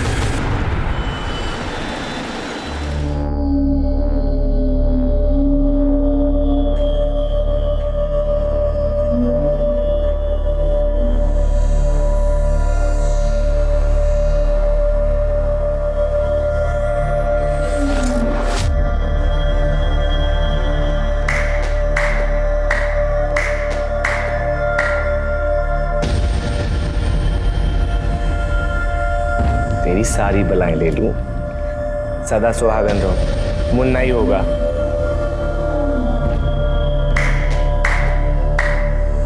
ए सेठ, किन्नर की दुआ कभी खाली नहीं जाती। घर में बेटा ही होगा, वो भी स्वस्थ। ला अब हमारा मुंह मीठा करा और पर्स भी भारी।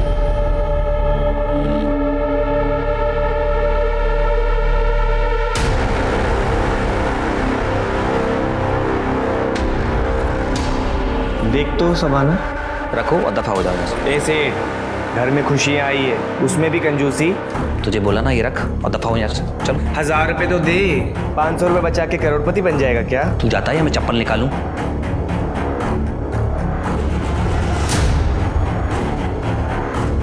ए सेठ, इसकी मिठाई खा तू। छोड़ना रे, इसको बाद में देख लेंगे।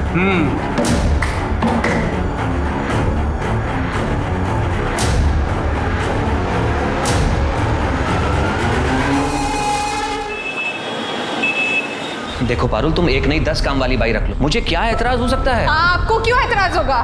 मैं यहाँ पे बाई ढूंढती हूँ और आप उसे 1 महीने में चलती कर देते हो। देखो पारुल, जिंदगी नर्क बना दी इस आदमी ने। 5वीं बाई भी काम छोड़ के चली गई है इनकी वजह से। क्या इनकी वजह से? तुमने देखा नहीं चोरी की थी उसने? ताई जी के पर्स में से पैसे निकाले। हाँ, कोई भाई चोरी करती है, कोई इन पे बुरी नजर डालती है। आज 500 रुपए के लिए उसकी घर की बद्दुआ ले ली। एक तो नौकरी छोड़ के बैठे पता नहीं क्या करते रहते हैं। खुद की बीवी तो डिवोर्स करके भाग गई है और सारा दिन घर पे पड़े रहते हैं। विशाल, मैंने तय कर लिया है, मेरा बच्चा इस माहौल में बड़ा नहीं होगा। मुझे अलग होना है। या तो तुम नया घर लो या तो इस आदमी को यहाँ से निकालो, वरना मैं चली जाऊंगी। पारुल, देखे तूने तेवर इसके? भैया इस घर में वही होगा जो पारुल चाहती है, नहीं तो आप अपना इंतजाम कर लीजिए। क्या?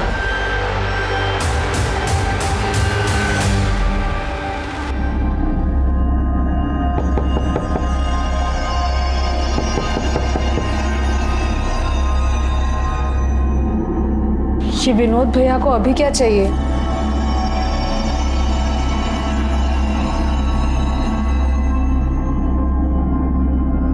क्या भैया?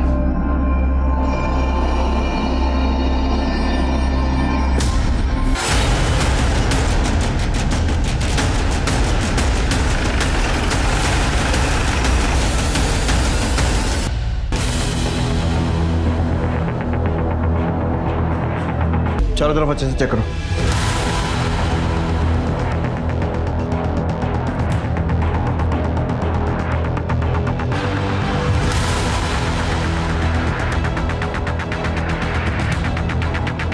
विनोद जी, आपके घर में घुसकर 2 लोगों की हत्या कर दी गई और आपको पता ही नहीं चला।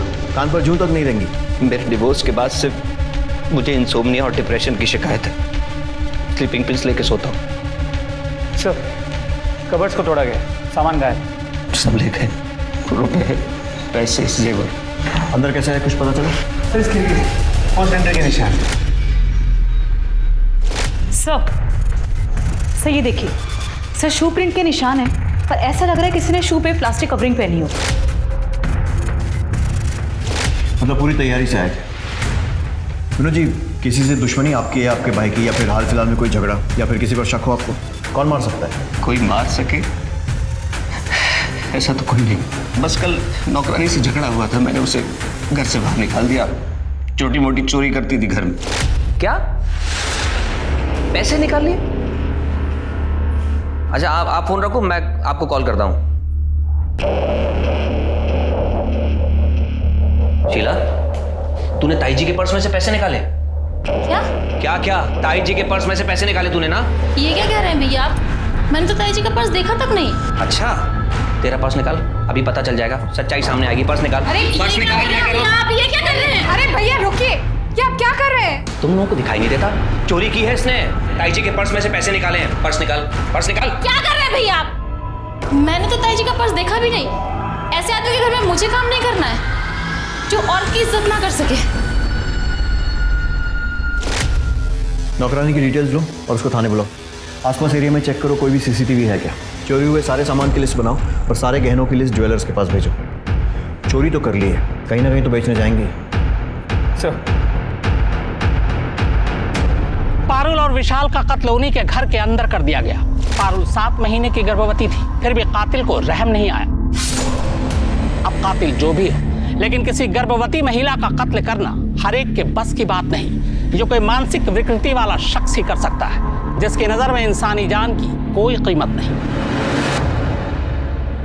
साहब, मैंने चोरी नहीं की। पारुल भाभी तो बहुत अच्छी थी, लेकिन उनके वो जेठ साहब वो बहुत ही शक्की इंसान है। उनका खुद का तो तलाक हो गया था साहब, तो उन्हें किसी औरत की खुशी बर्दाश्त ही नहीं होती थी। 6 महीने में 4 काम वाली बाइयों को निकाल चुके हैं साहब। पारुल भाभी के साथ उनका बहुत झगड़ा होता था और विशाल भैया पक्ष लेते थे तो उनसे भी झगड़ा होता था। उसको औरत और आदमी का फर्क ही समझ नहीं आता था साहब।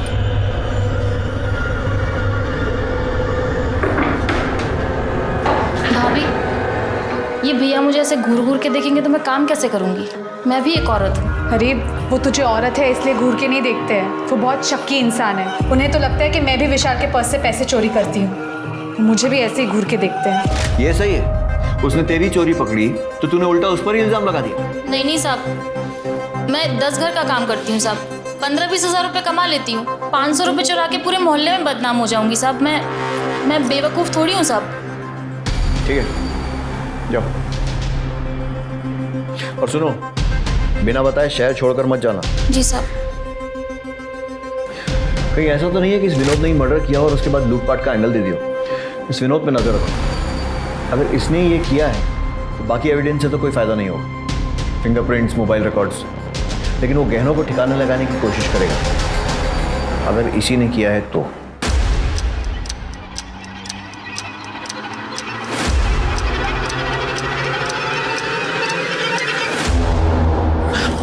मेरी बात सुनो, देखो मैं पुलिस लेके आता हूँ, तुम बस एक बार सब कुछ बोल देना, उसके बाद ये लोग हमारा कुछ भी नहीं बिगाड़ पाएंगे। और अगर उसके बाद इन्होंने कुछ कहा ना तो सारे के सारे पुलिस लॉकअप में होंगे, मैं बता रहा हूँ। नहीं, मैं अपने फैमिली को ऐसे जेल में नहीं डाल सकती। ये लोग ना हमें खुश रहने देते हैं, ना हमें चैन से जीने देते हैं। तुम इनके बारे में सोच रही हो?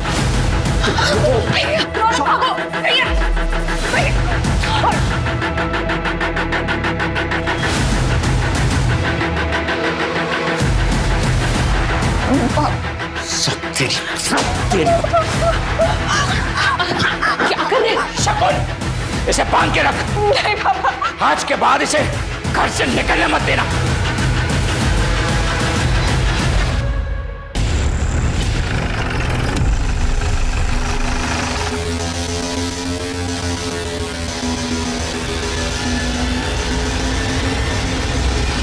सर ये देखिए, पारुल और विशाल के मर्डर वाली रात विनोद किसी को मिला था और एनवेलप दिया था।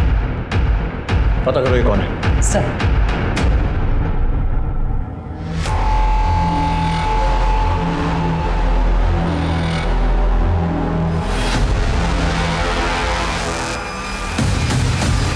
यार मुझे कुछ ना कुछ जुगाड़ करना पड़ेगा। मैं कब तक टोनी के घर में काम करूंगा? ऊपर से मेरा बाप ना मुझे चैन से काम करने देता और ना जीने देता है। प्लीज चिल यार, सारे पेरेंट्स ना एक ही जैसे होते हैं। हो प्लीज यार निया, अब तू ज्ञान मत दे मुझे ज्यादा। तू और ओम कितने लकी हो तुम्हें पता नहीं। अरे ब्रो ऐसा कुछ भी नहीं। जगन, हमारे पास ना सिर्फ ये थोड़े से पैसे ज्यादा हैं, अदरवाइज ये पेरेंट्स वाली प्रॉब्लम ना सब सेम है। तेरे घर में जैसा टॉर्चर होता है ना, वैसे सेम टू सेम मेरे घर में भी होता है। बेब्स, इसलिए तो मैंने बोला था मेरे साथ लिव इन में शिफ्ट हो जाओ, ताकि नितेश मेरी सारी चीजों पर कब्जा कर ले। No ways. यू तो नो ना पापा कितने ओल्ड फैशन्ड है, और उन्हें ये लिव इन वाला कॉन्सेप्ट कतई समझ में नहीं आने वाला। आई डोंट वांट कि नितेश मेरे खिलाफ पापा को भड़का के ना मुझे डिसोन करवा दे। I really don't want that. मैंने कुछ झूठ बोलता है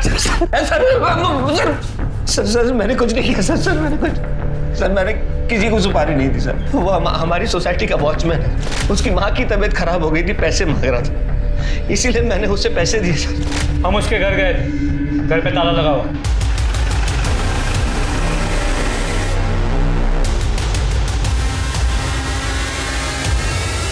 अपने गाँव गया होगा ना, मैंने पैसे इलाज के लिए दिए थे।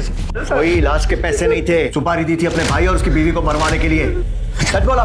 नहीं सर, मैंने पैसे उधार में ही दिए थे और कुछ भी नहीं। तोड़ो इसको, और तब तक तोड़ो जब तक कि सच नहीं बोलता है, और उस वॉचमैन को ढूंढो।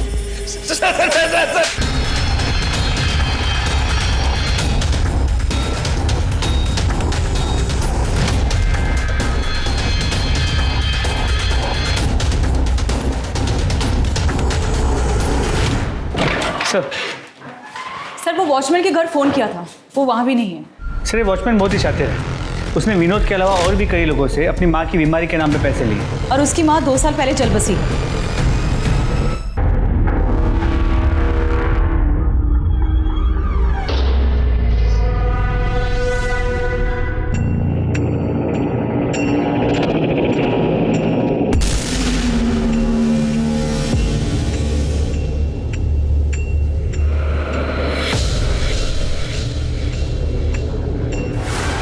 साक्षी, साक्षी, साक्षी, रुको, साक्षी।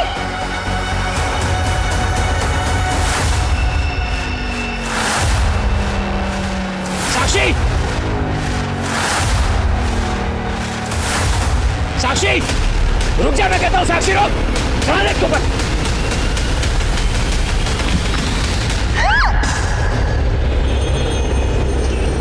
यार तुम्हारे हाथ में तो जादू है, क्या टेस्टी खाना बनाया तुमने यार। सच बताऊं तो आज अपने दोस्तों से इतने टाइम बाद मिलकर बहुत अच्छा लगा। हाँ। कॉलेज जैसे याद आया। वो निया स्वीट है, बट वो थोड़ा नकचड़ा है।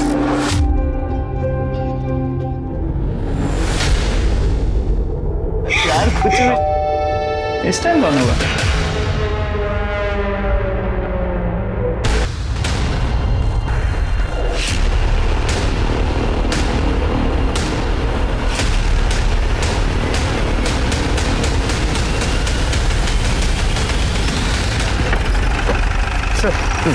ये सफाई वाला उस पर कचरा लेने आया था, दरवाजा खुला था, उसने खून देख के हमें कॉल किया। सही।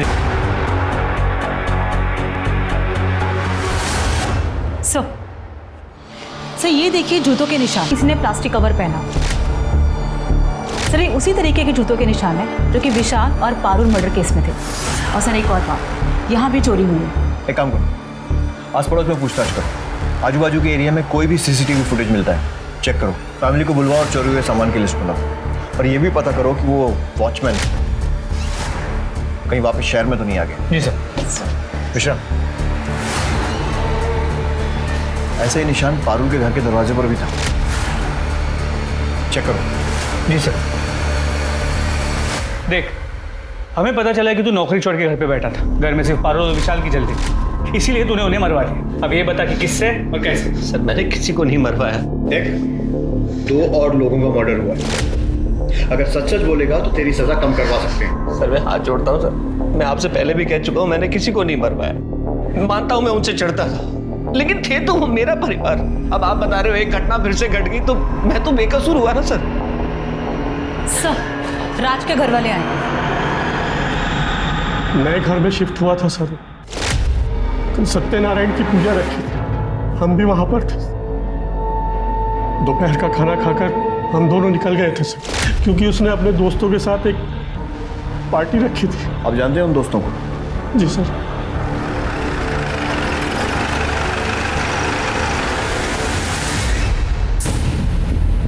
मैं, राज और टोनी एक ही कॉलेज में थे। कॉलेज के बाद राज बिजी हो गया था, लेकिन हमारे कांटेक्ट में था। सर उसने और प्राची ने अपना 1 महीने में घर भी ले लिया था, और इनफैक्ट सर वो लोग खुश भी थे। इस बात से हम लोग प्राउड फील करते सर। सर हम तो उन्हें विश करने गए थे। तो जब तुम लोग वहाँ विश करने गए थे तो कुछ अलग या अजीब सा देखा? No sir, not at all. बल्कि राज और प्राची तो अपने फ्यूचर की बातें डिस्कस कर रहे थे हमारे साथ। अरे यार, इतने सारे गिफ्ट लाने की क्या जरूरत थी यार? अरे कैसे नहीं लाते यार, आफ्टर ऑल तो नए घर में शिफ्ट हुआ है। अच्छा इसी बात पे कुछ खा। वाह, म्यूजिक सिस्टम, ये तो पक्का निया की पसंद होगी। हाँ of course, I knew it. मैं अभी प्ले करता हूँ। अच्छा राज, हाँ, do you mind if I ask कि तू सिंगल चाइल्ड है ना, तो फिर यहाँ पे अकेले घर पे क्यों शिफ्ट हुआ? वेल, हमें भी तो अपनी प्राइवेसी चाहिए ना, हम भी थोड़ा लाइफ एंजॉय करना चाहते हैं, और फिर हम बेबी भी प्लान कर रहे हैं। तो व्हाट यार, अभी तो शादी हुई है, इतनी जल्दी क्या है बच्चे की? ओ मॉडर्निटी की देवी। यार तुम लोगों का ना मुझे सीरियसली कुछ समझ में नहीं आता है। छोड़ो यार, लेट्स हैव सम फन।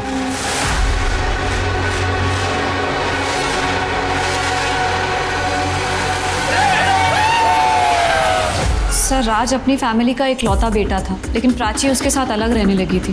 कहीं ऐसा तो नहीं कि उसकी फैमिली ने? नहीं हाँ, उसकी फैमिली ऐसा कुछ नहीं कर सकती है।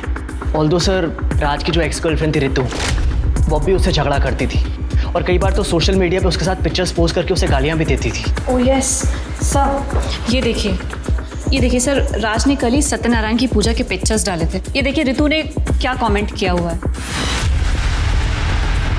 रितु की डिटेल्स लो, पुलिस स्टेशन बोलो। सर क्या बताया sir? I wrote it on Friendsbook और अच्छे से उसे गाली दी और पब्लिकली सोशल मीडिया पे शेम किया। आपको पता है मेरे कितने फॉलोअर्स हैं? 2900 लोगों ने तो मेरी पोस्ट भी लाइक की, और सबने कहा यू गो गर्ल। देखो हमने पता किया है, तुम्हारा राज और उसकी बीवी के साथ झगड़ा हुआ है। अरे चूड़ियां ले लेंगे यार पहले। कमीने, मेरी लाइफ बर्बाद करके तू इसके साथ यहाँ मजे कर रहा है? देखो रितु, अब मेरी और राज की शादी हो चुकी है, तो तुम ये तू चुप बैठ चुड़ैल, समझी? तेरी औकात नहीं है मेरे सामने बोलने की। Ritu behave yourself. तुम्हारी इन्हीं हरकतों की वजह से ना मैंने तुमसे ब्रेकअप किया। हरकत? व्हाट हरकत? हाँ, ऐसा क्या किया मैंने तुम्हारे साथ? बोलो ना, क्या किया? थप्पड़ मारा तुम्हें? तुम्हारे कपड़े फाड़े? अब मेरे पति को हाथ लगाया तो मुझसे बुरा कोई नहीं होगा। Get lost.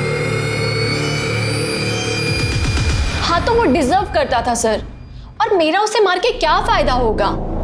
मैं तो उसे तड़पते देखना चाहती थी, उसकी शादी टूटते देखना चाहती थी, लेकिन मर के तो वो सस्ते में निपट गया ना। डॉक्टर को दिखाया? मतलब थोड़ा। क्यों सर? क्योंकि तुम्हारी बातें ऐसी हैं। इसके अलावा ही चेक करो। फिलहाल जाइए, लेकिन शहर छोड़कर मत जाइएगा। जी सर। चलिए। ये क्या कर दिया सोशल मीडिया ने आजकल के बच्चों का। मेरा बेटा भी पूरे समय फोन पे चिपका रहता है। अरे कितनी बचकानी बातें करती है। लेकिन सर क्या ये मर्डर कर सकती है? लगता तो नहीं है। इसको नजर रखो, इसके कॉल रिकॉर्ड चेक करो, पता करो इसने किसी शेडी आदमी से कांटेक्ट किया है या फिर किसी को हायर किया है। ऐसा करो, विनोद का सोशल मीडिया भी चेक करो, कहीं ये लोग ऑनलाइन तो लोगों को हायर नहीं कर रहे। अच्छा, बाकी के सीसीटीवी फुटेज आए? सर राज के घर के पास एक बैंक के एटीएम का सीसीटीवी फुटेज मिला, उसे क्रॉस चेक कर रहे हैं। और ज्वेलर से कोई इन्फॉर्मेशन? सर अब तक कुछ नहीं। सर मोस्ट प्रोबेबली ये ज्वेलरी शहर के बाहर बेची गई होगी।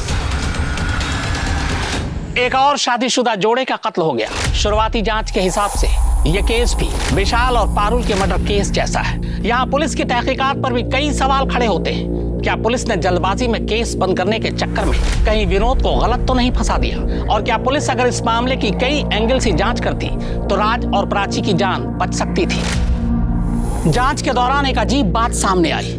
इन दोनों घरों के बाहर ही इस तरह के मार्ग थे, यानी कत्ल सोची समझी साजिश का नतीजा था। पर सवाल यह है कि इतने सारे घरों में इन्हीं दो घरों को क्यों चुना गया? विशाल पारुल और राज प्राची के बीच क्या कोई कड़ी जुड़ती है? क्या पुलिस इस बार सही मुजरिम तक पहुंच पाएगी या फिर कुछ और मौत होनी तय है?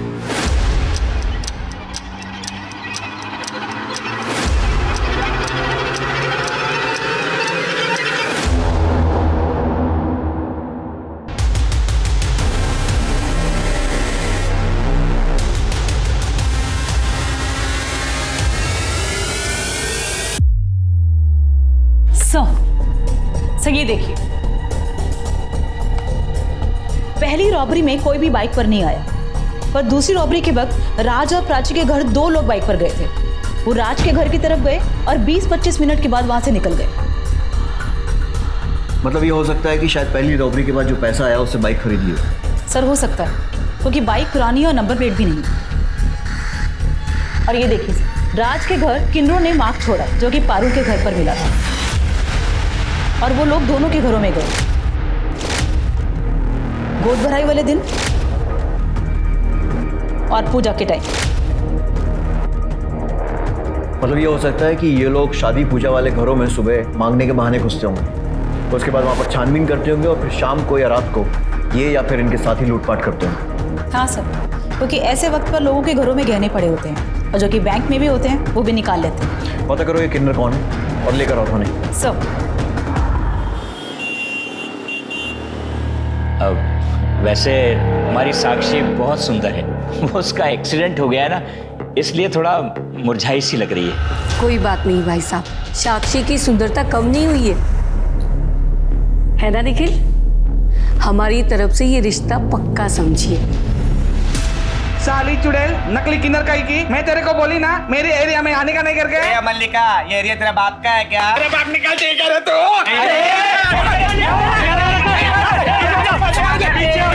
पीछे हो जाओ, पीछे हो जाओ, पीछे हो जाओ। साहब इसको अरेस्ट करो, बहुत बड़ी क्रिमिनल है। तुम्हें बड़ा पता है? और नहीं तो क्या साहब, मेरे एरिया में डाका डालेगी तो मुझे पता चलेगा ही ना। ज्यादा शातिर मत बनो। क्या यहाँ से? नेकलेस भी तुझे। क्या यहाँ से? कमली तुमसे बात करनी है। बोलो ना साहब। तुम लोग क्या क्या कर रहे हो? जाओ। ये दोनों मेरे साथ। साहब हम हमारी कमली को छोड़ के कहीं नहीं जाएंगे। ये देखो, ये 4 लोगों का खून हुआ है और इनके घर चोरी भी हुई।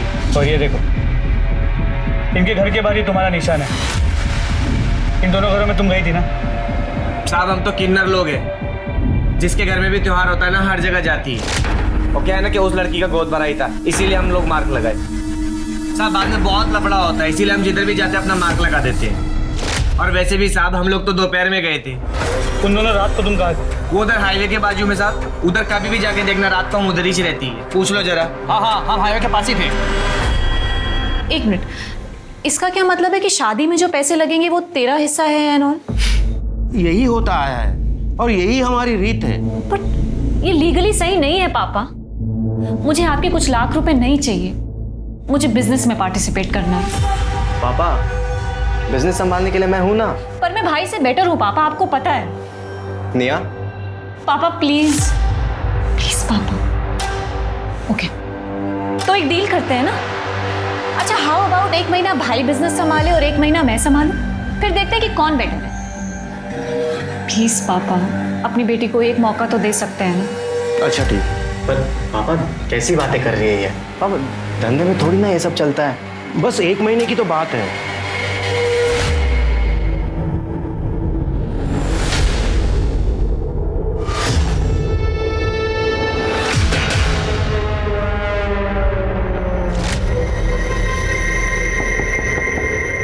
शादी मुबारक हो।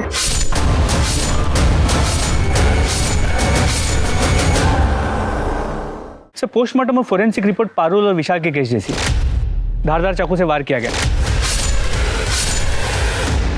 घर में ना कोई डीएनए मिला है, ना किसी भी तरह के प्रिंट्स। हैं कौन ये लोग? हवा में से आते हैं और हवा में गायब हो जाते हैं। शुरू से शुरू करते हैं। पारुल के घर इन क्रिमिनल्स ने खिड़की से फोर्स एंट्री की थी, जबकि राज के घर ये लोग सामने के दरवाजे से घुसे थे। जी सर, राज के घर पे कोई फोर्स एंट्री का निशान नहीं था। मतलब ये हो सकता है कि कोई जान पहचान वाला आदमी था। तो या फिर ये भी हो सकता है कि राज के घर में किसी ने मदद मांगने के लिए नॉक किया, राज ने बिना कुछ सोचे दरवाजा खोल दिया। पॉसिबल है। और वैसे भी अगर तैयारी से आओ तो 2 लोगों को मारकर लूटने में ज्यादा मुश्किल नहीं होती। राज के घर के आसपास हमें 2 सस्पेक्ट बाइक पर दिखे, लेकिन पारुल के घर के आसपास हमें कोई सस्पेक्ट नहीं दिखा, ना आते हुए ना जाते हुए। सर हो सकता है वो बाइक पर आए ना हो, इसलिए हमें मिस कर दिया हो, वो पैदल आए हों। Good point. ऐसा करो, मर्डर के 1 दिन पहले और 1 दिन बाद का सारा सीसीटीवी फुटेज फिर से चेक करो। सर चोरी के सामान बेचने की कोई इन्फॉर्मेशन? नहीं सर, अपने एरिया में कुछ नहीं मिली। मैंने फोटोज को बाकी के पुलिस स्टेशन में सर्कुलेट कर दिया, शायद किसी और शहर में बेचा गया हो। ठीक है। इस तरह की लूट और किलिंग की वारदातें शहर के अलग अलग इलाकों और घरों में हुई थी, लेकिन पुलिस की सस्पेक्ट लिस्ट में एक भी ठोस नाम सामने नहीं आ रहा था। ये किसी प्रोफेशनल क्रिमिनल्स का गैंग लग रहा था। ये लुटेरे इतने शातिर थे कि इन्होंने अपने खिलाफ कोई सबूत नहीं छोड़ा था। ये निया बहुत तेज बन रही है, इसका फेल होना बहुत जरूरी है। अगर मेरे होते हुए भी पापा ने बिजनेस निया के हाथ में दे दिया तो फिर मेरी क्या इज्जत रह जाएगी?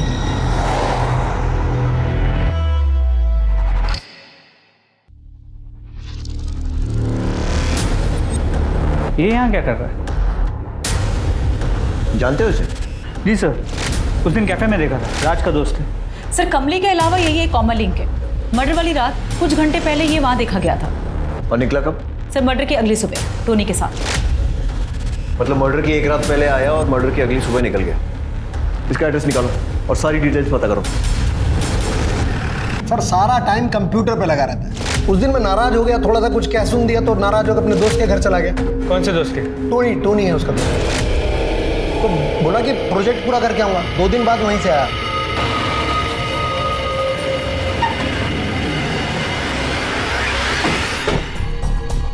टोनी डिसोजा।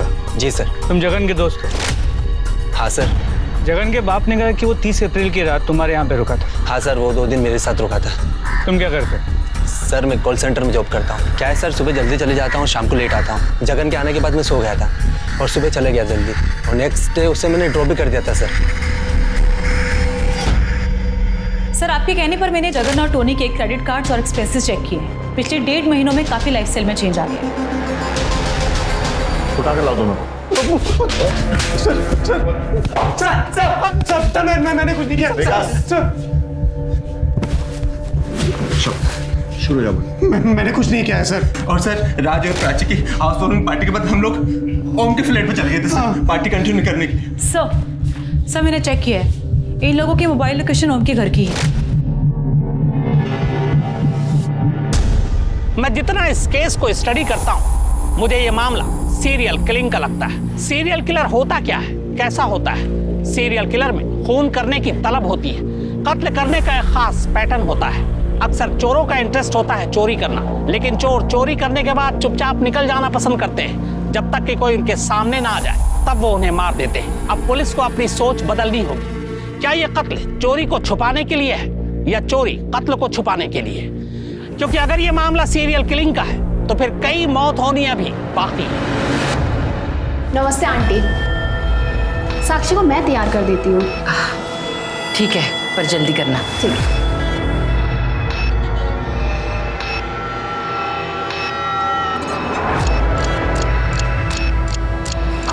ये ले, रौनक से बात कर। हेलो रौनक। देखो साक्षी, मुझे सब पता है वहाँ क्या चल रहा है। मैंने सब अरेंज कर लिया। तुम बस आज कुछ भी करके रेलवे स्टेशन पहुंच जाओ, बाकी सब मैं देख लूंगा। 11:30 बजे तक वहां पहुंच जाना। सब ठीक है साक्षी?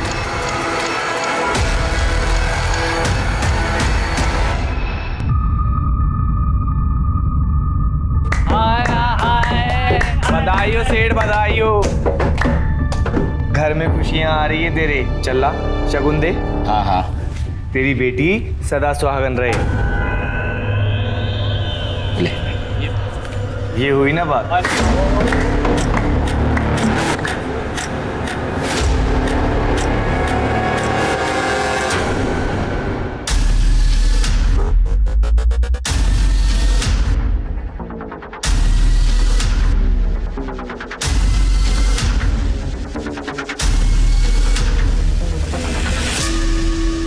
सारी तैयारियां हो गई ना? हाँ। मैं कुछ और सुनने वाला। ए, कौन है वहां? पकड़ इसको, पकड़।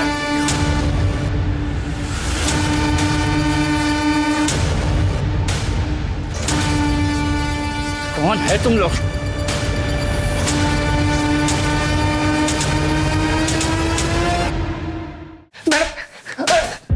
बहुत नाक में दम किया तुम लोगों ने। इतनी मर्डर्स और चोरियां? मैडम हम दोनों सच कह रही है, हमने कुछ नहीं किया। तो उस घर में क्या शादी के लड्डू खाने गए थे आधी रात को? मैडम वो तो हम उस लड़की को भगाने। एक मिनट, लड़की को भगाने? वो साहब कितना अच्छा मुख है तेरा, जी करता है तेरी सारी बलाएं ले। ये लोग मेरी शादी जबरदस्ती कर रहे हैं, मुझे आज रात यहाँ से भागना है, प्लीज मेरी मदद कर दो। मतलब उस लड़की की जबरदस्ती शादी हो रही है? जी साहब। साक्षी को फोन लगाओ। सर नहीं सर, मेरी शादी मेरी मर्जी से ही हो रही है, वो कमली आपसे झूठ बोल रही है। ठीक है।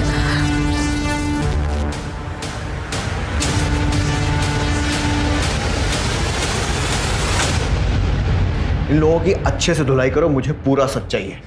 साहब सच करें, साहब सच करें। मिश्रा, कमली ने कन्फेस किया?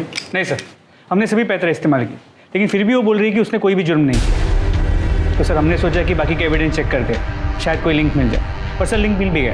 क्या तो सर जितने भी कपल्स की मौत हुई थी हम उनका बैकग्राउंड चेक कर रहे थे, तो क्रॉस रेफरेंस सबकी अरेंज मैरिज हुई। हमने उनके ईमेल्स और सोशल मीडिया भी चेक की। उनकी शादी एक ही मैट्रिमोनियल साइट के जरिए हुई है। मतलब ये कड़ी इन लोगों को जोड़ती है? जी सर, और ये सभी शादियाँ पिछले 1 महीने से 1.5 साल के बीच में हुई। मुझे इस मैट्रिमोनियल साइट से रिलेटेड सभी लोगों की लिस्ट चाहिए, उनकी सारी डिटेल्स चाहिए, और जिन जिन कपल्स की शादी इनके थ्रू हुई है उनकी भी लिस्ट उन्हें वांट करना होगा। जी सर। Good job.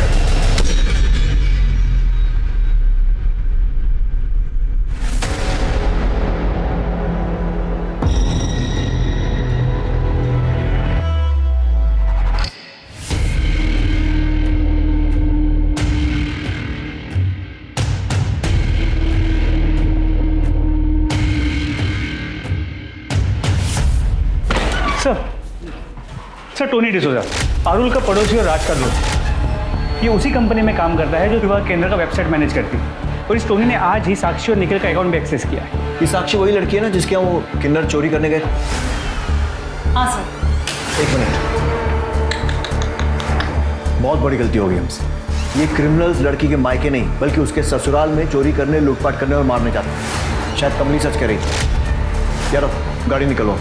मिश्रा, फौरन उस कैफे में पहुंचो जहाँ टोनी मिलता है और उसके बाद हमको ज्वाइन करो। सर।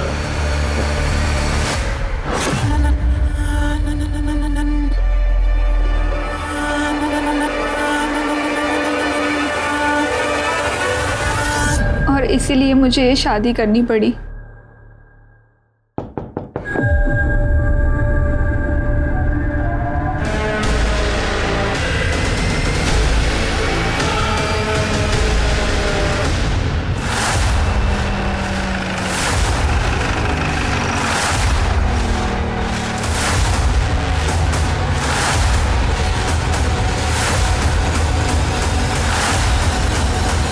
शादी मुबारक हो। हाथ पीछे, मैं तो खोपड़ी पे गोली मारूंगा। पीछे चाकू फेंको, पकड़ो दोनों को।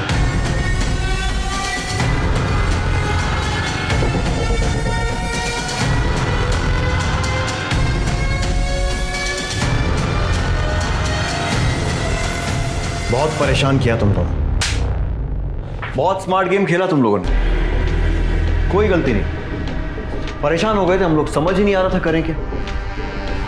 फिर हमने वही किया जो हम लोग हर बार करते हैं, कॉल रिकॉर्ड्स को अच्छे से चेक किया और एक चीज नजर आई, हर मर्डर और लूट के पहले तुम चारों की लोकेशन ओम के घर पर ही मिली और तब लगा कि यार दाल में तो कुछ काला है। तुमको उठाने पहुंचे तो तुम्हारा भाई नितेश, उसने तो पहले ही पुलिस को फोन कर दिया था तुम्हें पकड़वाने के लिए।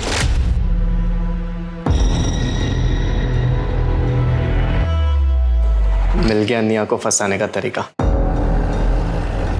निया और टोनी का है? सर टोनी का तो पता नहीं, लेकिन मुझे पता है निया कहाँ पर है।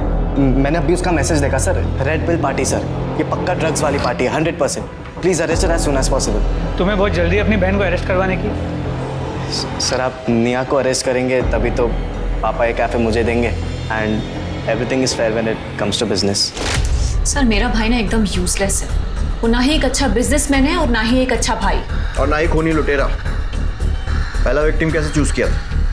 सर वो टोनी अक्सर अपने पड़ोसियों की बातें करता था, पारुल और मिश्रा, और उस रात को तो जगन ने भी उन दोनों को झगड़ा करते हुए सुना और फ्रस्ट्रेट होकर मैं वीडियो कॉल किया था। यार ऐसे लोगों को जिंदा रहने का कोई हक नहीं। अपनी अरेंज मैरिज की फ्रस्ट्रेशन दूसरों पे निकालते हैं और अब बच्चा आएगा फिर उसकी भी लाइफ झंड कर देंगे। उसके बाद हम लोग कैब पकड़ के टोनी के घर चले गए ताकि हम लोग रजिस्टर ना हो सके। उसके बाद हम लोगों ने स्क्रू ड्राइवर से खिड़की खोली और अंदर जाके उनको मार दिया। क्या भैया? पर क्या किक थी। एक काम करते हैं, थोड़ा सामान लूट लेते हैं, लूट का मामला लगेगा और टोनी और जगन का मुंह बंद रखने के लिए भी काफी होगा। स्मार्ट कर।